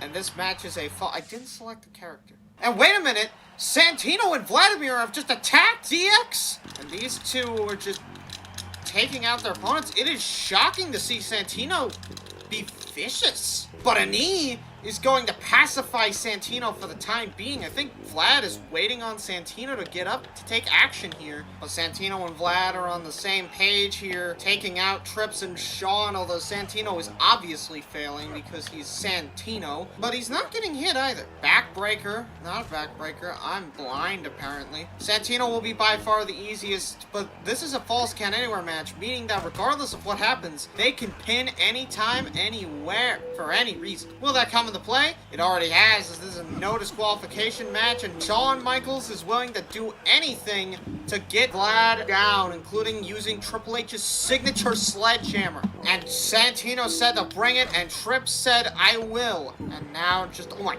God, a body slam. Normally that wouldn't be that impactful, but it's on unpadded concrete. Santino looks to break it up, and oh my God, the match almost ended. Is that Ted DiBiase? What the hell is Ted doing out here? Who's he after? He's after Santino! DX has backup! A Dream Street to Santino Marella! This match could be over! And that's it!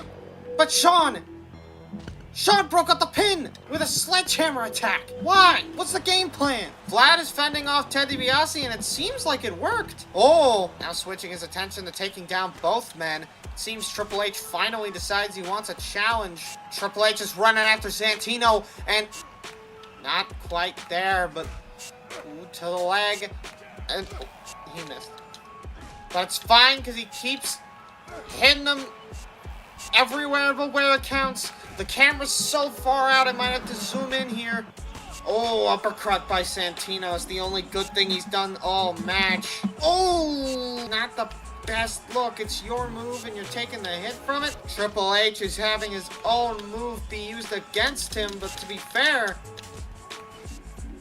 not sure how useful. Steel chairs have been broken. Wait, a roll up by Santino. This match could end right here, but the ref is too slow and Trips kicks out. A body slam on the sledgehammer and a spine buster.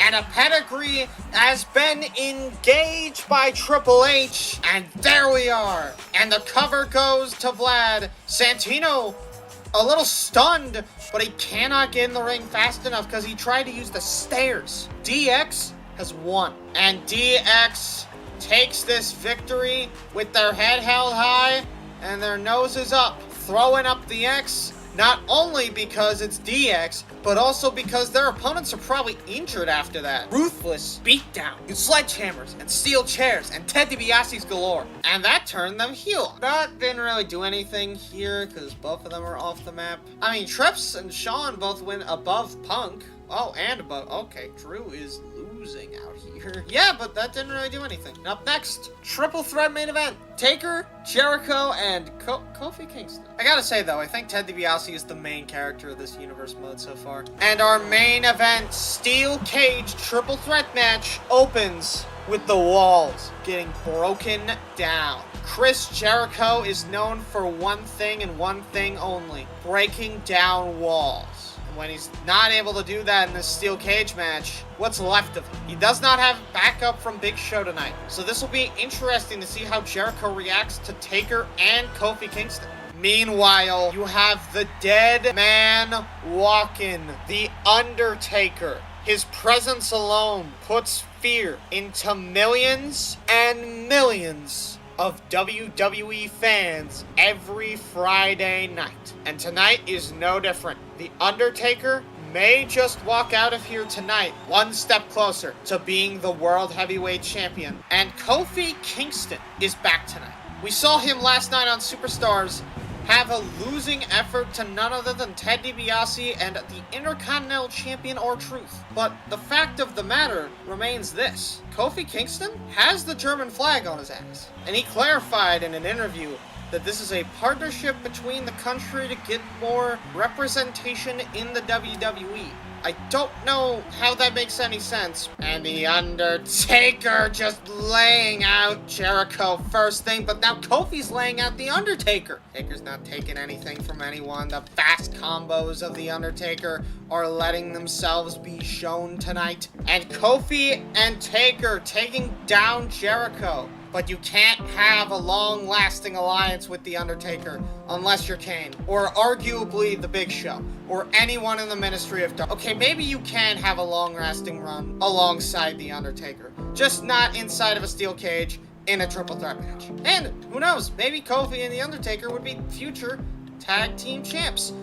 But we'll never know because they will not work together in this triple threat match. Jericho with a belly-to-belly off of Kofi Kingston, but Taker doesn't let people bully the little guy unless it's himself. And he also doesn't let people taunt. Taker has been dominating this match from the onset, and that isn't going to change with time. No one can get involved in this match due to the nature of the steel cage. So Taker is on his own. Every time Taker goes for a running move, Kofi just chops him up like spaghetti. You don't really chop spaghetti, but like, that's it. That's the end of the sentence. And there, Kofi is electrified. And Jericho just, oh my god. Wait a minute. Wait just a minute. The Undertaker, we haven't seen him do this before, or at least not in a long time. Last ride. Chopped by Kofi, though. He cannot escape just yet. But wait, in comes Kofi trying to escape. And Taker says no. That's blood. And Taker looks to set up another chokeslam on the bloody Jericho. But he notices Kofi, and he pop! One is bleeding, the other is down, but they're both back up in a matter of moments. And Kofi takes Taker down. And The Undertaker now going for the one move that he knows best, the Tombstone Pile Driver. All Taker has to do is climb the cage. It seems like he's doing that pretty well, actually. Kofi King, oh, and damn, getting up there pretty damn quick to take him down. Kofi could end up winning this match with ease. Oh my god, Taker just swindles Kofi out of a win. He was almost up. Thankfully, it didn't seem like it hurt him that much. He got up instantly. Oh my god! But that hurt. That definitely hurt Jericho. Going up feet and feet into the air just to get popped down like a swindle bagger. That's gotta hurt. Jericho isn't getting up from that for a while, and as I say that, and there we go, another chokeslam. He was going for it for a second, but it didn't quite work out how he wanted it to. And now, with the greatest pickup of all time, Taker goes for the Tombstone Pile Driver again. It's just a spam out here, but sometimes people just don't want to go down. And oh, speak of the damn devil, here comes Kofi. Kofi might win this match. Kofi's going pretty slow, though. Kofi might win. Is Kofi gonna win? Kofi wins! Defying all odds and expectations, Kofi Kingston beats both The Undertaker and Chris Jericho. What a victory for this young man right here, representing Jamaica and Germany. Kofi Kingston manages to squeeze out a win against Chris Jericho and The Undertaker. That is not what I wanted to happen, but I'm fine with this result. Anyone winning that match was going to be a good thing. Oh, it counts both of that as a loss. Fair enough. Primo and Ted are both in contention for the IC title. On to Raw, though, with MVP and Shad Gaspard. This match sucks. This match is gonna be fun, and this match, yeah, this match will be fun. MVP is back for more. MVP is one of those people that I look at and I go, yeah, he's good. He could lead the next generation of superstars if he wanted to. But there's been one man in his way, and that man's name is Shad Gaspard, and tonight they have a rematch in a Falls Count Anywhere match. There he is, Shad Gaspard. Betrayed MVP and JTG. I only said MVP because that made it work, but wait, Shad is attacking MVP. God damn it. And Shad Gaspard is just taunting Irish Rope, and here we big boot. He dodged it though because he set it up too late, and now MVP is back in this one. MVP isn't gonna let his dreams of having any sort of fame in the WWE go up in smoke just because some dumbass decided to attack him from behind. No, he's gonna destroy Shad Gaspard here tonight, and I'm gonna see it happen. Shad's not a pushover. He will beat you down before you can even think about what your next move is, and that's exactly what he's gonna do tonight against MVP. Oh, and another escapable move leads to Shad getting absolutely dumpstered on by MVP. What happened? Shad must not be on his A game. MVP's going for a pin right now. 1, 2. Oh, a kick out at 2. Thank God for Shad. It's John Cena! John Cena is here! And wait a minute. Shad's running into the ring, but MVP's telling him to go after. What the hell? John Cena's just betrayed MVP! And Shad looks confused. I gotta agree. What the hell is going on here? Shad can take advantage, maintain control, but instead he just goes to the outside and he's just grabbing the chair out of his hands and he tried to throw it at him. I think MVP's a little frustrated here tonight. That knee doesn't hit the same without Cena. Oh my God. It just... Luckily, there's a Falls Count Anywhere match. Otherwise, this man would have been disqualified 6 ways to Sunday by our great referee over there. He's been refereeing every single match for the past 3 weeks and counting. Shout out to that referee over there. And oh, he's over it right now. I think MVP just wants to leave, and that could have ended the match, but no. Oh, escapable, and another pin, but that's a rope break. That's not a rope break. Shad, you could reach for the ropes, right? Okay, a kick out at 2. We don't typically see a lot of pin counts. A lot of wrestlers know what works and what doesn't, but MVP is willing to go for all of them. That's not enough to get that's enough to get the match done. Okay, MVP wins, but I feel like it's a hollow victory. MVP and John Cena may have just split up in this match, and MVP just looks kind of sad here. But he's got to keep the facade of his happiness up for a little longer. He got attacked, he got betrayed, but he still wins. He does not miss when he shoots, and tonight, he might have just shot big. What the fuck? We get more than 8 tag teams, and the game just says, alright. Also, 3 heel turns in 2 matches. He's crazy. They're gone! That's sad. MVP moves above Ziggler, and he moves above everybody else. And Shad went up from that too. He went up from losing. And then there's this #1 contenders match for the Divas title that I don't really care about. Can I sim this one? No. Okay, but I'm skipping it for the video. 2 very boring minutes later. Wow, that was such an interesting match. I sure wished you could have watched it. Okay, I will admit that match actually did have a couple of good moments, like the double referee hit and Michelle McCool invading, but like that's it. There was nothing else to it. Y'all didn't miss out on much. #1 contenders match for the Raw tag. I was gonna say Raw tag titles, but it's just the unified tag titles because this game is back when tag teams suck. So yeah, these teams do not match up nearly as much as the last 2 teams do, because one of them is wearing orange and the other is wearing black. One of them is wearing white, the other is wearing blues. And we enter tonight with a tag match. Jericho is back on Monday Night Raw to introduce themselves to the Straight Edge Society and fight them for a chance at the #1 contendership for the tag titles this Sunday at Backlash, but it appears we're not gonna get that equally. Jericho and the Big Show are down, but not quite out just yet. This isn't a Falls Count Anywhere match. These two cannot stay out here as long as they'd like. They gotta move. I think Punk wants to move, but I think Jericho's trying to make Punk pay for his sins by slamming him on the concrete. And the fans are still chanting for Punk, despite the fact that he literally just attacked them. Eye rake, but no response. To be fair, the match hasn't started. That's completely legal. I'm not gonna tout on Jericho for that, especially after an attack by the Straight Edge Society. Where's that girl, anyway? Remember that there was a girl in there. That, allegiance, I guess. Oh, Luke Gallows is taking a hit. Don't think he goes unpunished for this. I don't care if he went bald. He's still going unpunished. Luke Gallows... Oh, saved by the... Okay, he's just getting tagged up on, and I think this is the time where Jericho... Yep, learn your lesson, earn your stripes.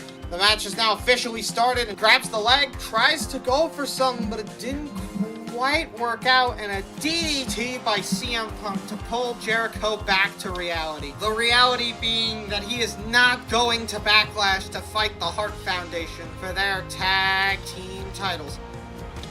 Oh, the ref taking even more hits tonight. He already took some hits in the Bella Twins match, but he's taking even more. CM Punk, though, expertly dodging every single... Ooh, the perfect setup, but no setup for anything. And CM Punk has been CM... Is CM... This joke doesn't work. We're tagging out, but not without a little more punishment. Luke Gallows isn't gonna take shit from anybody. Wait a minute, the walls of Jericho are applied to Luke Gallows. That's a rope break, though. Oh, but Jericho's ignoring the hold, still trying to punish him for the things that he's done to them so far before the match. Oh, and Luke Gallows rolls out of the ring, but Punk's down 2, and now here comes the Big Show. And the more I think about it, the more these two teams are kind of similar. It's a smaller guy that needs backup to win matches, taking the employment of a bigger guy that doesn't need help, but isn't really doing anything outside of, being a nuisance to the smaller guy. To be fair, Big Show hasn't really been as hell-bent on getting revenge so far, so... But wait a minute, Big Show's trying to get free, and he might just do that. Elbow to the face, and... Oh, a combo, and there he goes. Big Show is just not... He's not playing around. Jack Swagger... Big Show's not having this. But Jack Swagger is German suplexing the Big Show. Don't know what his problem is tonight, but he's in the ring now, but he's not able to get away. Oh my god, Jack Swagger is just... He can get this match thrown out if he stays in the ring any longer. The frames are dropping Punk. Punk with a pedigree, but a peta not quite for Big Show. And just picking him up, just picking him... Oh, wait a minute. DDT. An attack by Luke Gallows. And Chris Jericho is rolling out of the harm's way. I think we know who he's trying to deal with. It's Jack Swagger. All bark and no bite. The second we see bite, Jericho will give him just as much bite as he's been looking for so far in tonight's matches. Oh, a double axe handle. He does not care. Oh, the leg spin. Jack Swagger didn't do anything. Count of 5. And as German by Jack Swagger, this is only limiting the future offense. And Big Show wants in, and he's getting in. He wants a handle choke slam by Big Show, but not White. And Jericho tags in the Big Show, but wait a minute! Jericho wiped out in one fell swoop. What the hell's going on? Big Show is just going for it again and again, but there's not a lot. Okay, Big Show trying to fight back, but this is a #1 contenders match. This whole match has been derailed by the fact that this match has a definitive winner now. It's the Straight Edge Society. There's really nothing that these two can do to change the outcome of the match. I don't know what that is, but and the match ends here. The Straight Edge Society are gonna go to Backlash. Well, the Straight Edge Society may not have been able to do it in the way that anyone thought they were gonna, but, they did it. That's about it, though. I don't ever do that tap pin method, but I felt like it was appropriate in that sense, because there was no good way to go about that. How did Jericho and Luke Gallows become enemies when Jericho betrayed the Big Show? We are back to 7. We were doing so well. And in our main event tonight, Edge has one more task to prove that he has what it takes to beat Rey Mysterio at Backlash in 6 short days. Edge has been on a roll as of recent. Ever since Mania, he's been tearing through the landscape. And tonight, he proves that he can tear up that landscape even more by defeating Sheamus. We see that he's changed up his gears slightly. I like it. Red boots aren't seen that often. Nice to know we get a little more classier. But the Celtic Warrior is not gonna go down without a fight. He's wearing a very similar attire to Edge, but I have been left assured that this is literally just because our new attire designer is really fond of the colors black and red, and by that I mean I am the attire designer and I am really fond of black and red. It is a good color for most wrestlers, except for Sheamus, where I feel like it kind of clashes with the fact that he's as pale as a fucking horsefly, even though horseflies aren't pale. And Edge isn't trying to waste time here. After this eventful episode of Raw, the last thing Edge wants is to be another event on that tally. He just wants to go home to his family for 6 days in Toronto and then come back home with the WWE Championship in his possession. And a big boot to Sheamus. Of course, not as big as Sheamus's boot, but what are you gonna do? It's not like he was born with the ability to change his shoe size. Edge did going for something, but it wasn't quite what we thought it was.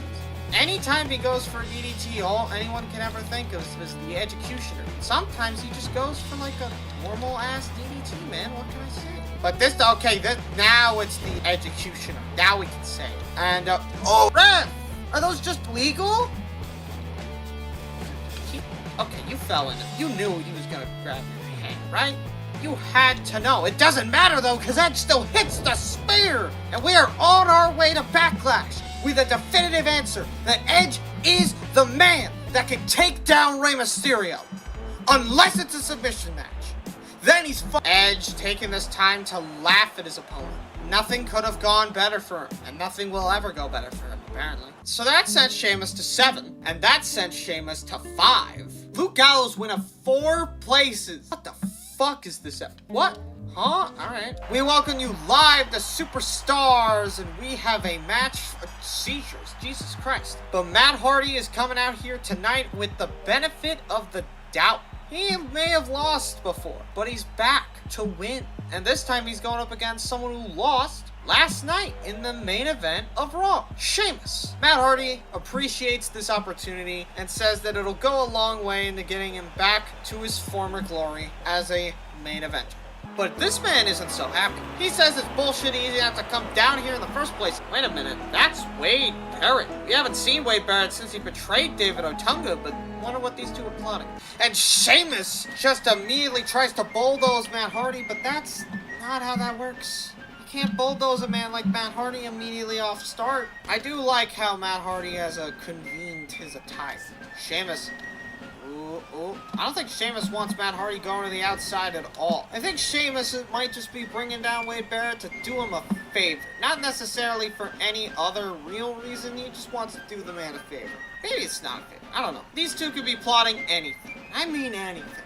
Wade Barrett betrayed David Otunga despite the fact that there was actually no reason to do so. Justin Gabriel actually went to Matt Hardy after that, so maybe he's trying to teach Justin a lesson? But it's not like Justin had a choice in the debacle anyway. He was over on Raw while the other two were on SmackDown. This feels disingenuous to try and teach someone a lesson who doesn't need that lesson in the first place. It's like if I tried to tell my viewers to sub without giving them a reason. It wouldn't make any sense. Sheamus might have accidentally hit the ref there, and an Irish curse backbreaker for Matt Hardy, and a big boot, but not hitting the mark. But Sheamus rolls, and Sheamus goes the distance. He hits the big boot, but it doesn't connect, and he goes for it again.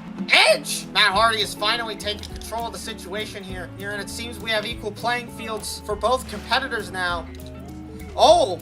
Sheamus just double checks before he goes in to make sure, and shockingly enough, he was not wrong. Oh! Missed the barricade entirely. Now Matt Hardy's just taunting, and oh my god, that's a Uranagi by Sheamus. Matt Hardy's going after Wade Barrett. Wait a minute. And again, just flipping over Sheamus. Suplex by Matt Hardy, and another Uranagi by Sheamus under the steps. And this man has to leave soon. He's at the count of 5. You gotta leave the man alone. Oh, slamming down Matt Hardy. I don't think he really cares about what Matt's been doing to Wade Barrett at the moment. Irish Curse backbreaker comes out again. Matt Hardy is just idling his way out of harm's way. What the hell is this man doing? He just idled his way out of harm's way. Might just get away with it to the Celtic Cross. And Sheamus has won. 1, 2, 3. Sheamus wins. Does that do anything for the Raw brand? I mean, that puts Sheamus down 1. Orton's up. I like that. Sheamus also went down 1 here too, but Chad shouldn't have gone up anyway, so I don't really care. This rivalry makes me sad. Alright, and as we go for the next match on Superstars, David Otunga arrives. This man has had a troubling last couple of days. He got betrayed, he got The Rock to bully him, and now he's in a match with The Rock. But David Otunga brought backup. A man that was recently betrayed. Knows his pain, even though he's the one that did the betraying. I think Jericho might have lied to get this opportunity, but it's David Otunga. Jericho showed up in a suit and tie. God damn it, Jericho, why? And here's the part where you can't hear me, as I have to talk over this loud ass. Actually, it's not that loud. I feel like they're selling on him. But The Rock and Chris Masters? We haven't seen him in years. The Rock brought Chris Masters back?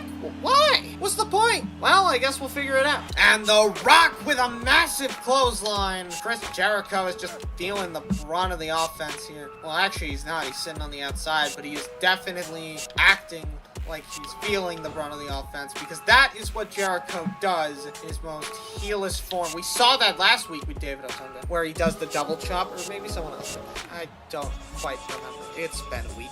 Raw was a very exciting show. The Rock has entered the dodge though. He grabbed his hand at the last possible second. Ooh, the gall of The Rock to treat David Otunga like absolute trash. We know that you're a Hollywood movie star. We know everything. We know all your reasons. We just don't get it. We don't know why you do this. Why are you bullying David Otunga? Why are you making him such a fraud? The man. He's already lost his dream. He's already lost everything he could ever see. And now you want to dig a deeper hole for him? You're making him go to the lengths to go to Chris Jericho for help, while you pull backup out of your ass and you act like you're not the bad guy, and the fans are behind it too? I cannot believe the stinginess, the disrespect of Dwayne "The Rock" Johnson. All David Otunga wants is to keep the Nexus dream alive, even if it's a part of a new faction with new people and slightly less betrayal. Instead, The Rock has to sit there, kick out of his power slam. Okay, well, David, you were asking for that one. I'm not even gonna try and defend that action. I can't root for someone who's a dumbass, alright? Not in my blood. But The Rock is now just leveraging it, and Jericho is just pissed. He's not even trying to break up the pin. Oh my god. That was close. That was a 2.9 count. David Otunga is having to find every ounce of strength to win, and it's not working. And The Rock hits the spine buster. And now he's gonna hit rock bottom incoming, but David's out of it. He could come back, but no, he didn't do anything fast enough, and now The Rock hits another rock bottom. Not another, it's the first one, but you get it, and now Jericho is getting involved. He knows that the match is over, but he just won't let it end. God damn it, Jericho. The Rock has won, but by God, did he not deserve it. Taker's the #1 contender for the world title, apparently. And, well, I think we know who's gonna win this tag match. Wait, The Undertaker is on Superstars? The #1 contender for the World Heavyweight Championship is on Superstars? Why are you wearing white? It doesn't fit. You're a druid. Druids are dark. They're mysterious. They don't have a face, and they're bad. Why are you wearing white? You're defying the whole point of the goddamn gimmick. Stupid bitch. But his tag team partner is much better. Look at that, the gold standard. Look at that, that's gold. That's not just gold, that's pure gold. And Shelton Benjamin is going to show what? Tonight, he's the gold standard.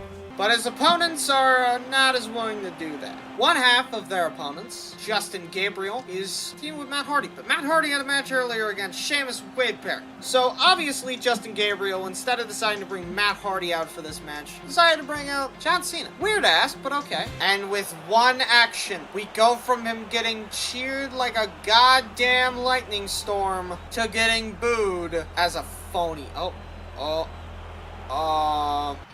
Wait, he got the chains off. All right, and here we are. Okay, that was weird, but you know what? Whatever. We're all good now. Cena got the chains off. You know, if your way of getting back at someone for betraying you in a match that didn't really matter is a prank, I can kind of see that. But I think Druid picked a pretty good partner. The problem is that he's a Druid. The Druid himself doesn't really know how to fight, but you know, he's been learning. And Justin Gabriel is just like running circles around this guy. Quite literally in some instances. But Justin Gabriel isn't going to let him get that one just yet. One move could be all it takes sometimes to turn the tide. Or calling in the gold standard Shelton Benjamin can also do you wonders. And Justin Gabriel might be powerbomb, not to Shelton. What the? Shelton, my God! What a maneuver! And he dodges it. Cena's reaching, but he's just too far away. Shelton again being, not quite again. And a picture perfect moonsault. Oh, but that's not what you want to see when you're trying to go after a... What the hell is Shelton Benjamin doing? Cena's picking the pieces. And that is how you take down an opponent, ladies and gentlemen. With the power of teamwork, unlike Druid over there. Don't go for the power bomb. Justin, you shouldn't even be doing power bombs, all right? Wait, not go for the power bomb. Instead, go for the...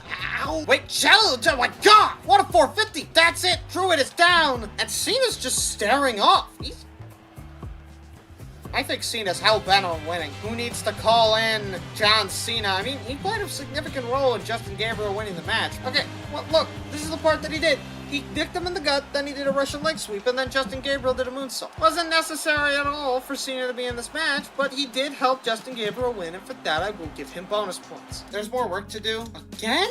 Tyson isn't even here. Why are we doing this shit? I don't really care about this, because I don't know what's gonna happen. We welcome you live to Friday Night SmackDown from Cleveland, Ohio, the home of The Miz. Too bad we're not on Raw's turf, and tonight David Hart Smith wants to check out the new tag on the block. But Primo said, as Puerto Rican pridefuls, we do not accept challenges from non-Puerto Ricans without terms.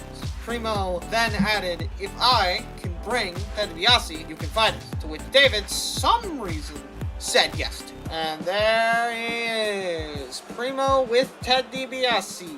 Match made in hell. These two are now Puerto Rican pridefuls ever since they teamed up last week against Tyson Kidd. And honestly, they have a rightful claim to the tag titles, considering they're probably going to beat both of their men. However, the SmackDown general manager, despite all this, said no false count anywhere will happen this match. So Ted's going to have to sit this one out or suffer consequences. But Yoshitatsu's in the crowd. He wants to get a good look at this tag scene, apparently. Primo is the man that I think about when it comes down to playing dirty.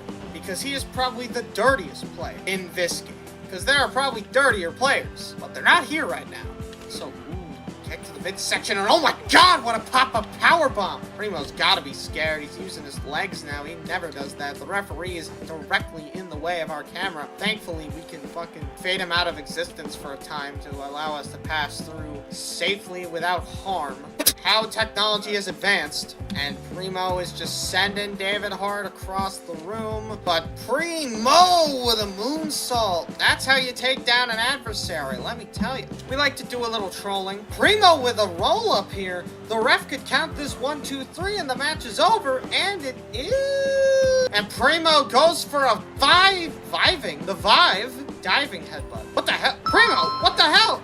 Primo, what the hell? The hell was that shit? And a whisper hits the wind, but there is no referee to look at things. Ted could take advantage and maintain control, but instead David Hart Smith just taunts and ruins any chance he had at a comeback right then and there. Primo goes back up for another diving headbutt, flip up hip up, and that's blood. And that is a cover and a pin, a 1 and a 2 and a 3. Primo ends this match off by making David Art Smith bleed just like he did the Tyson Kid. This statement has not yet been verified by the WWE board. Anything that comes out of his mouth after this statement may or may not be true, and he will be subject to it as long as he is in charge. Make sure to like and subscribe, and let's get on with the rest of the video. How thematic. And these two's relationship is probably going stronger from the mutual bonding of killing off the Hart Foundation. I'm not gonna lie, I have no idea what Primo's finisher is. I need to learn that. But Primo is now number 2, and David Hart is now number 9. Also, pre-Rick and Prideful's haven't beaten the Straight Society because they couldn't. They literally formed after that.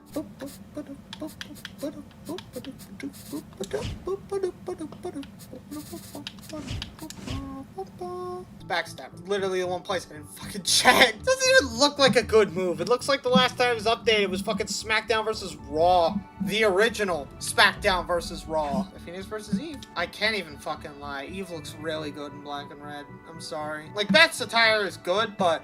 And as we get set for this women's match, I gotta tell you, have we even seen the women's champion yet? Does anybody know who she is? We know Michelle's the Divas champ over on Raw, but like, who's the women's champ? We've had so many different women, I genuinely do not remember. Oh wait, it's Alicia Fox. Well, these two are fighting for the right of Alicia Fox's title, and I don't think she's gonna survive against Beth Phoenix. Beth Phoenix is a ruthless dictator when it comes to in-ring ability, and she will not hold back a micro-beat against Alicia Fox. And this is a number 1 contenders match, as you can tell by the special graphic that we have here for no reason. And Beth Phoenix gets hip-tossed by Eve, frame 1. This number 1 contenders match is underway. And I do gotta say, the women's division shouldn't be about looks. With Beth, it's not. And that's why I like Beth Phoenix better than a lot of the others. Because with her, it's not about how she looks. She's a Phoenix. She is above the rest. Quite literally. She will be here for a long time, and the others will sink down into a pit of nothingness. If it goes my way. I'm not sure how much of my way I will get to have, but you know. Ooh. Punch directly to the face. You see, Beth Phoenix is just tormenting Eve right now. And this is exactly what she's gonna do if she gets her match at Backlash. By the way, you may have noticed that in the past that both women's titles haven't been defended on the pay-per-view. That will not change. What will change is that starting on the next SmackDown, the title that did not get a match on that pay-per-view will get a match as soon as physically possible, which means the SmackDown after. Punchback of Notre Dame, and a diving splash. Ricky Steamboat would be proud. I mean, to be fair, he's in the company, so yeah, he's probably gonna tell a good job after the match. But Beth Phoenix with a nice, perfect plex. It wasn't quite a... Gail Kim, what the fuck? Wait, Beth is not taking that from Eve. But I don't know who Gail Kim is after. I genuinely do not know. I guess we're about to figure it out. Beth Phoenix just turning Eve all the way around, and it seems that she's after Beth Phoenix. I do not know why. Alright, now that we're done with that, can we get on with this match and declare that Beth Phoenix is the number 1 contender, please? Thank you, referee. I do request that you stop getting so involved with some of the wrestlers that come down to the ring. But I guess I'm not you, so I don't really care that much. You know what happened. Natalya went... What the why wasn't Maurice fighting for the title? Why the fuck was Eve here? Alright, whatever, fine. We are back live on SmackDown, and the Union is coming out. This communist bastard showed up on Raw and lost. This guy showed up on Superstars. He's shown up everywhere, and he's lost every time he showed up. I'm surprised he still even bothers teaming with Santino at this point. Speaking of which, I'm not sure what Santino's doing teaming with Vlad either. We've heard of some problems with Santino believing that communism is not the way, which it isn't. So why the fuck is Santino teaming with the guy? But these two are coming out here, and apparently they represent the United Kingdom, which is a, let's just say, a bold faction featuring Sheamus, Drew McIntyre, Wade Barrett, and William Regal. Wade apparently set this all up after the Nexus fell through, because he said, quote, I don't want to do it alone, but the guys that I win up against on NXT are not good people, so I need to go with the good people, and the good people are in your homeland. The homeland of the United Kingdom. And Wade Barrett is just not playing around. Luthez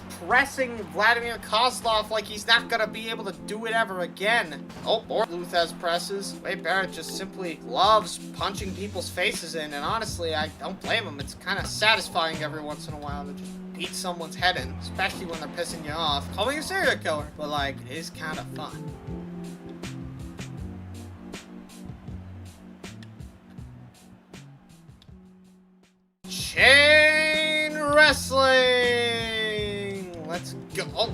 Never mind, I'm not even gonna be allowed to get my shit out because Vlad is just toying around with Wade Barrett like we all thought he would. Big bull! The spin of the century. Wade Barrett gets back up from that, and Vlad was seemingly going for the tag on Santino, but that didn't really live up to expectations. Ooh, a big setup for a chest big boot. Wait a minute, Vlad tags in Santino, and here we go! Oh, and that's just not fun for anybody. Wait a minute. That was well scouted. And Santino gets wasteland. Vlad's down. That could be it for Santino. Santino's probably going down from less. 1, 2, 3. Wade Barrett now going in the tag in the other half of the puzzle for the tag team part, at least. William Regal. Now, Santino was actually invited to join on the condition that he gave up his allegiances to Italy, but Santino politely declined and said that he prefers mainland Europe sites over the British people. So, you know, he made the wrong choice, clearly, because he's losing to them right now. Pretty sure that William actually asked for this match because of that response. William is known to be a little bit of a hot-tempered man. Maybe that's the reason why he's joined this faction, because they'll keep his temper down. That's not— oh my god! Brass— Jesus Christ! Really? Brass knuckles? And a knee to the dome, and Wade Barrett— oh! And William has his feet on the ropes, because when in doubt, just cheat to win, I guess. Even when you're not in doubt, just cheat to win. I think Vlad's trying to tell the referee about the brass knuckles, but the ref clearly saw it and doesn't care. I think the ref might be a heel. Why did that make them allies? And now it's time for the great.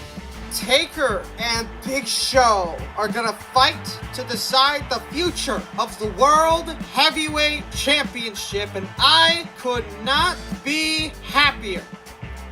What the fuck? And the Undertaker is just coming down, pick him up by the throat and attacks him. I would have never expected to see the Undertaker take down Big Show like this, but Big Show says no show. And now we get to see a proper duel between these two. Taker's falling apart at the seams here. I just saw him bend backwards for like a frame and then like fall over again. Leg drops. Well, I don't see why Taker attacked the Big Show, but Big Show's already down on his luck. He got betrayed by Chris Jericho, and now he got attacked by the Undertaker.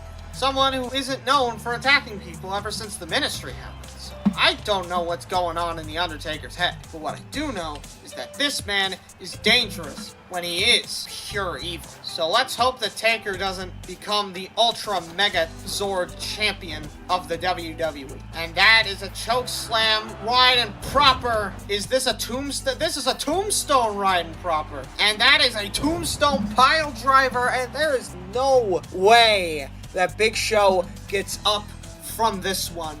This match is done. Oh, he kicked out at 3. Well, sucks for you. You still lost. The Undertaker wins again, but I have a bit of a feeling that this rivalry isn't over. Big Show will eventually get back at the Undertaker. Whether that's a Backlash, the next episode of SmackDown, we'll see. It's time for the moment you've all been waiting for. Oh, shit, that puts a wrench in the works. The only unique match is a Falls Count Anywhere match. That's kinda lame, actually. But, like, lame in a good way, because we all know stuff's gonna happen. I do want to just say, for a moment, this Backlash logo looks fucking sick. But yeah, let's start. The first ever title match in all of the Ultimate Universe mode is here. I just hope everything works.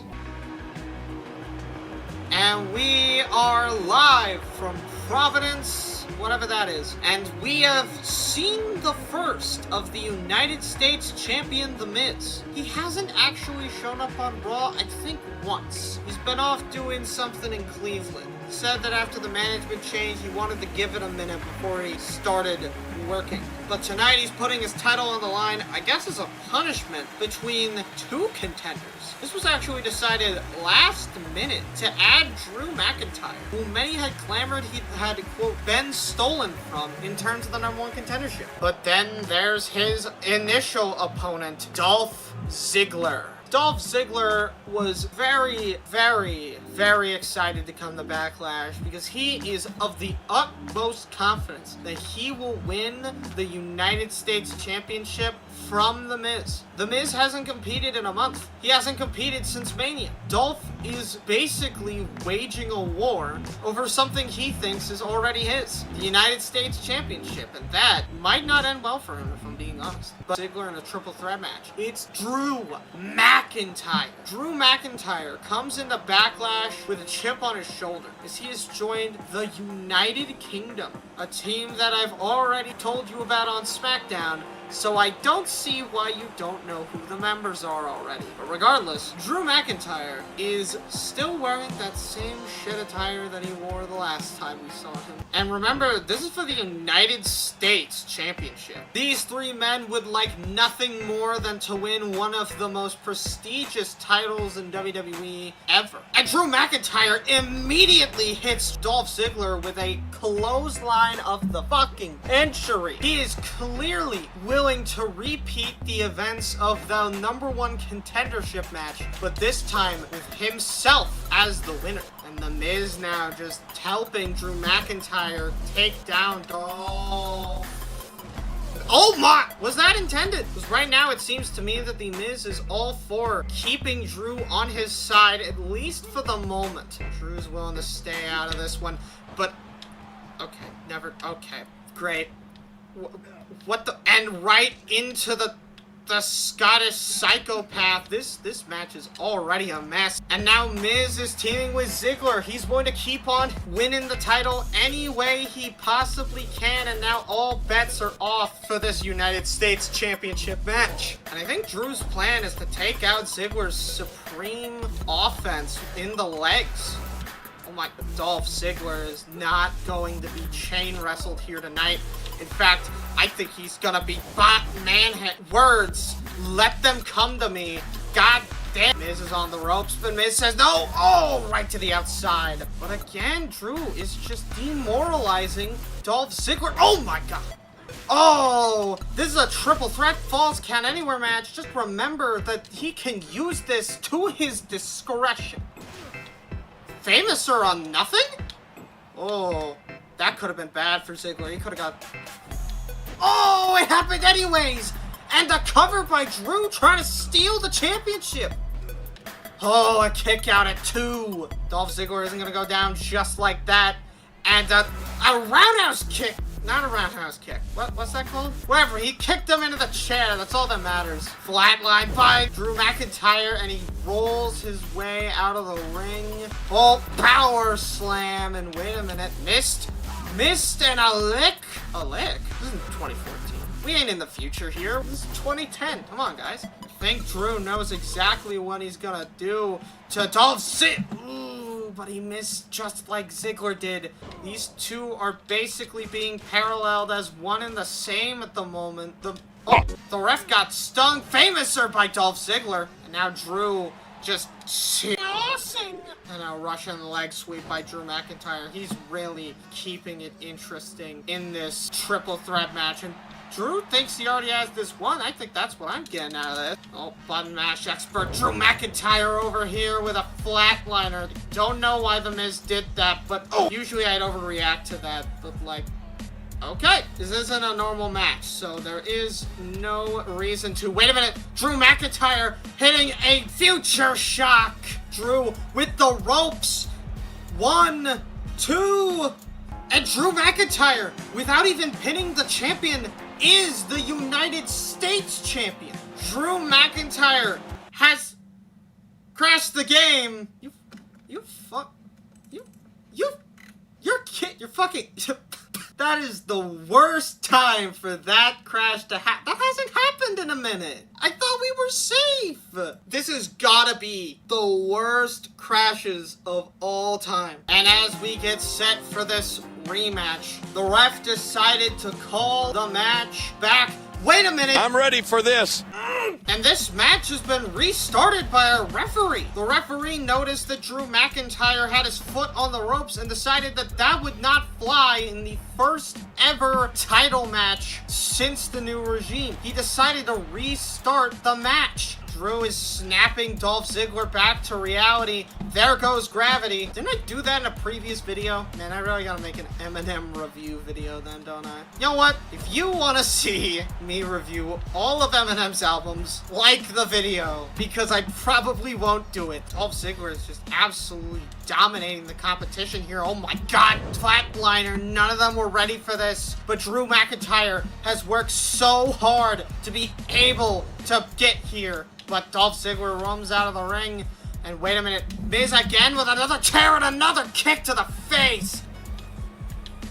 Oh, and Drew stealing the Miz's attack, turning into a German suplex and hitting the Miz on the knee. Oh, wait, right on the, not on the sledgehammer. On the sledgehammer. Drew McIntyre's acting like a soccer player right now. Huh?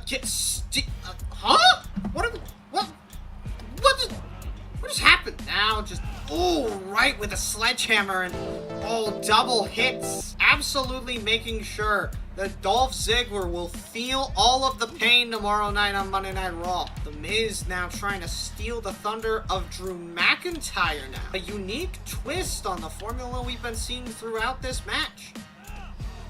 Oh, right on the sledgehammer. Not a good place to fall. Center of the back. Speaking of on the sledgehammer, I think that Drew divides and conquers. That's sort of Drew's thing right now.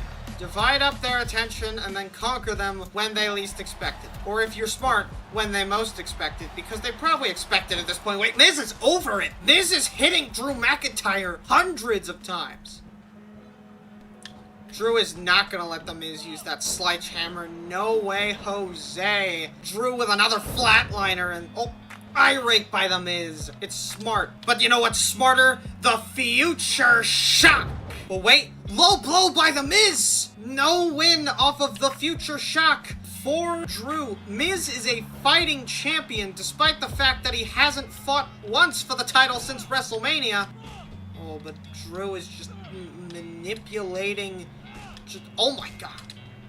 Oh no! All of the attacks right now by Drew are savage, relentless, and devious. Now Drew, push, punch, and another punch. Why not just do it? Oh, the combo game is immaculate, but the flatline is even better. And now Drew McIntyre is eager to get the center of the ring, the future shock.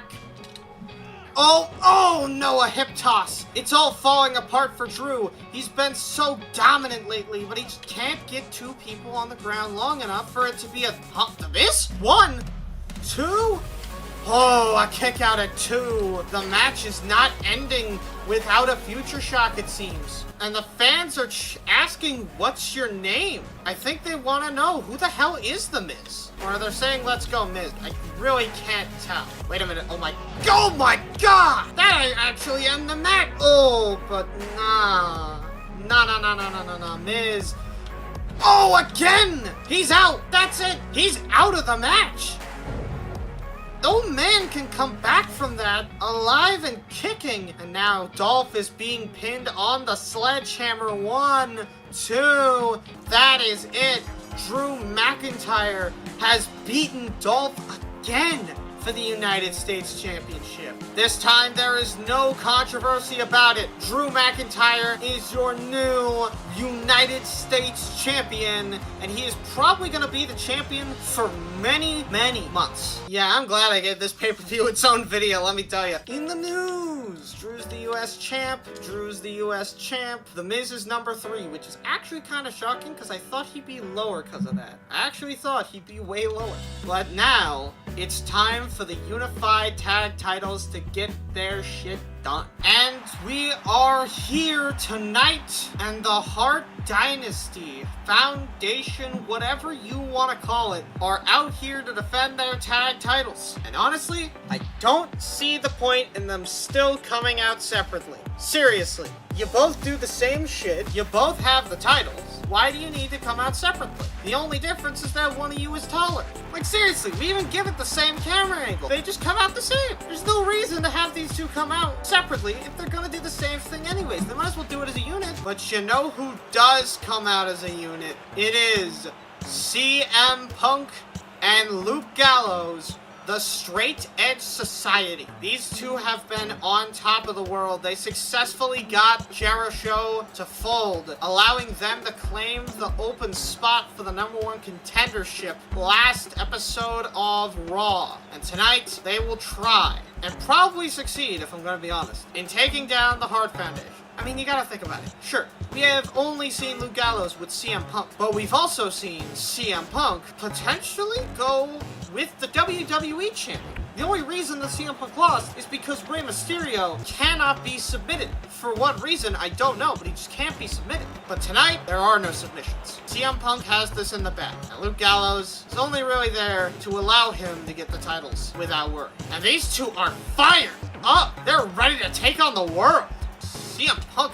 Ooh, Luke Gallows may have been in the ring there, but I guess they decided that CM Punk should be the one to take down the Hart Foundation first. Now, to be frank, I don't think Luke Gallows really cares about the tag titles. I think he has his sights set a little bigger than that. But I think CM Punk just wants something. He's probably waiting until Rey Mysterio's out of the world title scene entirely, because he knows that their history goes far beyond just the ring. CM Punk's insulted Rey's family before. He tried to take off his mask. CM Punk shouldn't even be fighting her. It's an insult to Rey Mysterio to be fighting CM Punk. What is Punk doing? Oh, that's what he's doing. Okay. CM Punk is...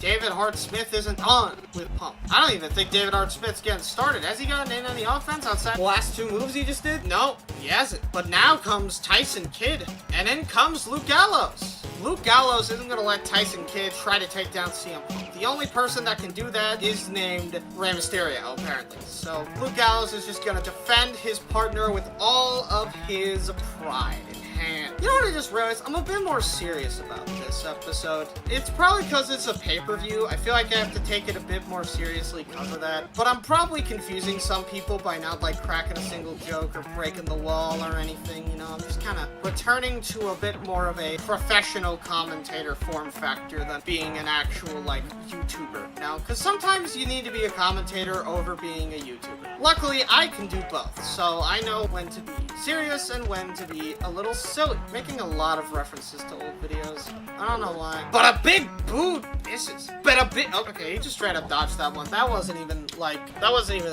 a dodge by Tyson Kidd. He just straight up said, nah, fuck you, I don't take those. No, he didn't. He literally didn't do anything. What? Is my brain on, like, factory defaults right now? Gallows. Spin the leg. Big the boot. Jesus, he cannot hit Tyson Kidd with a fucking big boot. I don't even think he's gonna try it. He's not even trying. The hell is this shit?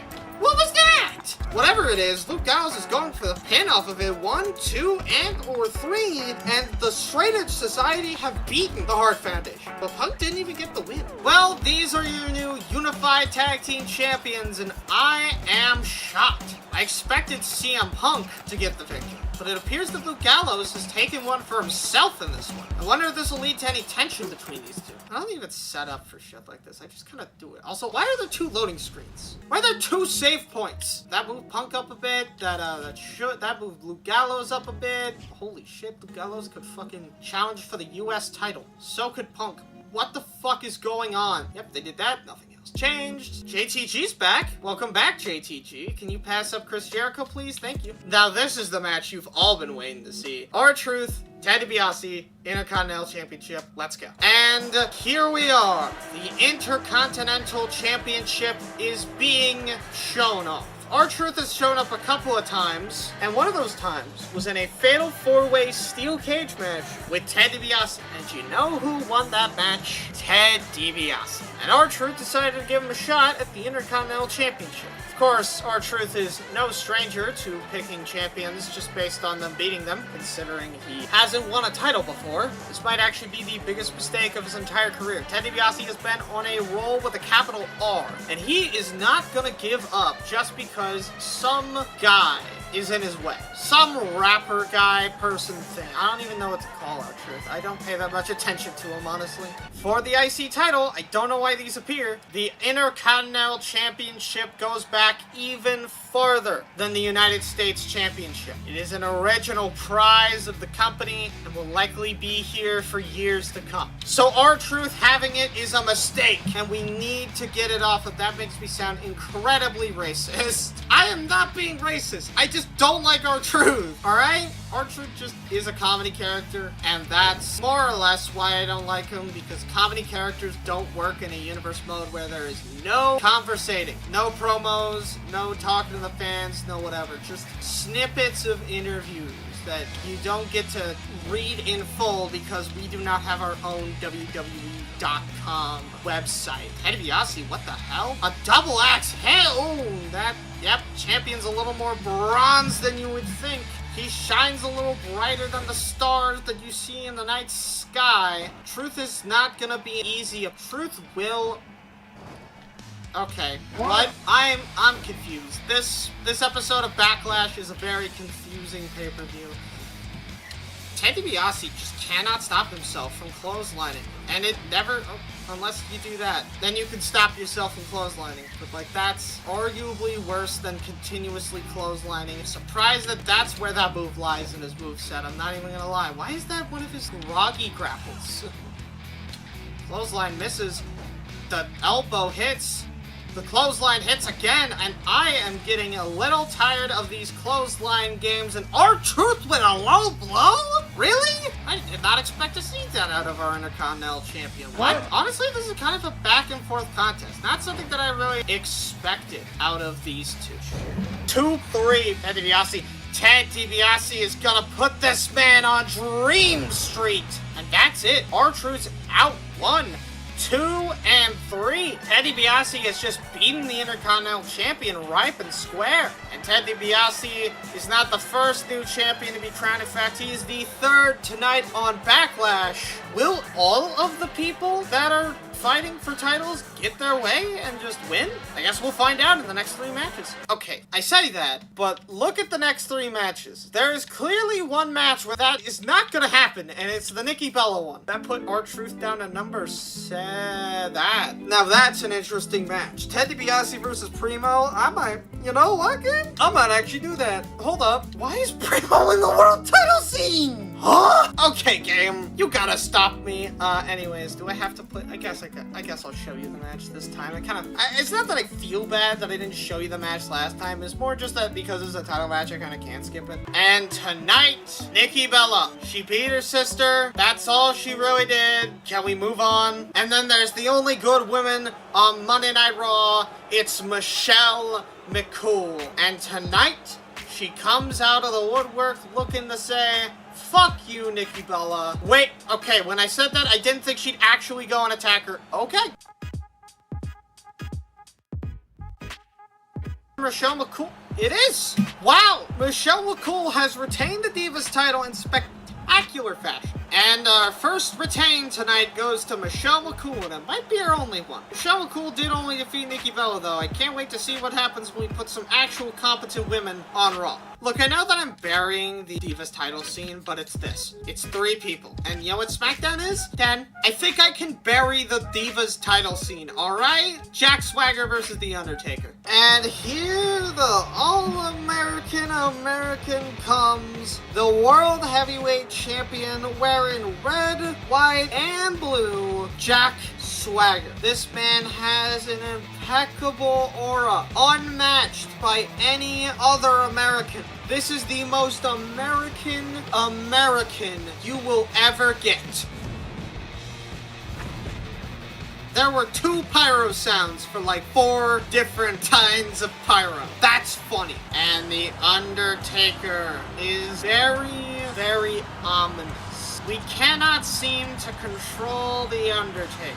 And I don't think anything can. It's a dead man we're talking about here. Okay, it seems the Undertaker has gotten a new haircut. Why does this happen? This ruins every entrance it's happening. It's happened twice. It isn't as severe as the last time, but I think it's just because the game doesn't load shit fast enough. I spoke too soon. I'm so glad I skipped it the last time then. We haven't had a universe mode video go this wrong since the fucking first one. That counts as Taker's entrance, by the way. I don't give a shit. And the knee by the Jack Swagger. Sorry, I'm so used to the Undertaker starting out his the matches that he's in that I'm just not used to other people doing it. The Undertaker is just such a presence that my brain always goes to him whenever he's in the room or in a nearby building or in the same city, hell, even in the same goddamn surrounding states. Taker probably on my mind 24/7, as he is for all wrestling fans. It makes it sound like I'm unhealthily obsessed with the man. I'm not. You know, The Undertaker, there's one thing I pride The Undertaker on, and that's the fact that he's The Undertaker.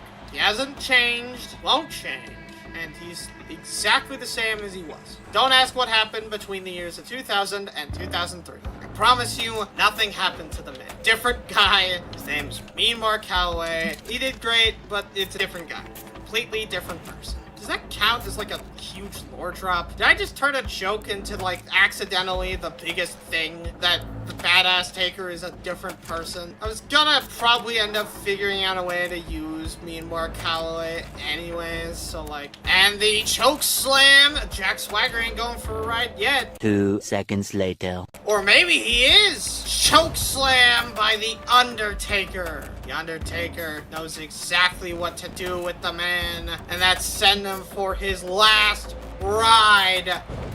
The Undertaker has successfully beaten Jack Swagger right then and there. The match is over. We have a new champion. It's The Undertaker. That is not Undertaker-like at all. I'm surprised he doesn't have his own championship motion. Jack Swagger's only number 2, which is shocking because he probably should be like number fucking 7? Rey Mysterio and Edge. This is actually a pretty interesting rivalry because it's not really a rivalry. It's just two dudes fucking with each other. Like, I'm pretty sure they're not even rivals on the book. They're not even rivals on the book. Welcome to San Diego because it's coming to you as Rey Mysterio has just arrived at Backlash. It is probably going to win again. Rey Mysterio has been with the WWE since WCW fell through, and Rey Mysterio is raring to go. And by that, I mean he's had a hard time against Edge. He fought him in a steel cage match and he didn't win. So he's probably quaking in his boots a little. Although, there's not much to quake. And then there's Edge, the rated R superstar. He's been toying with Rey Mysterio. These two are pretty good friends, if not family levels of relationship. But Edge, 1, has a lot of pyro, and 2, he's beat him before. Sure, he was dressed up as the Conquistador, but he's beat him before. He also beat Sheamus, and then Sheamus went to beat Matt Hardy, which I think is funny. Like, imagine being beat by the #1 contender for the world title, so you go down to Superstars and beat up a mid-carder for fun. I bet Sheamus was stewing over that loss for days. I bet he wanted to fight Rey really badly tonight. This is what it's all about, the WWE Championship. This is the top prize, the top dollar, the big one, the big score. This is all just a GTA 5 reference now. Fuck. Now, when Edge talked to Rey, he did not say that he was going to hold back on him, but Edge didn't want to grab the referee there, so he is holding back on someone at least. But yeah, Edge is not going to hold back 1 minute against Rey, and Edge-O-Matic might end the match. Probably not, but you know, worse things have happened to Rey Mysterio. Remember when he was bleeding against the Great Khali? Those were bad days. He's the World Heavyweight Champion, and he was made to look like a chump. Actually,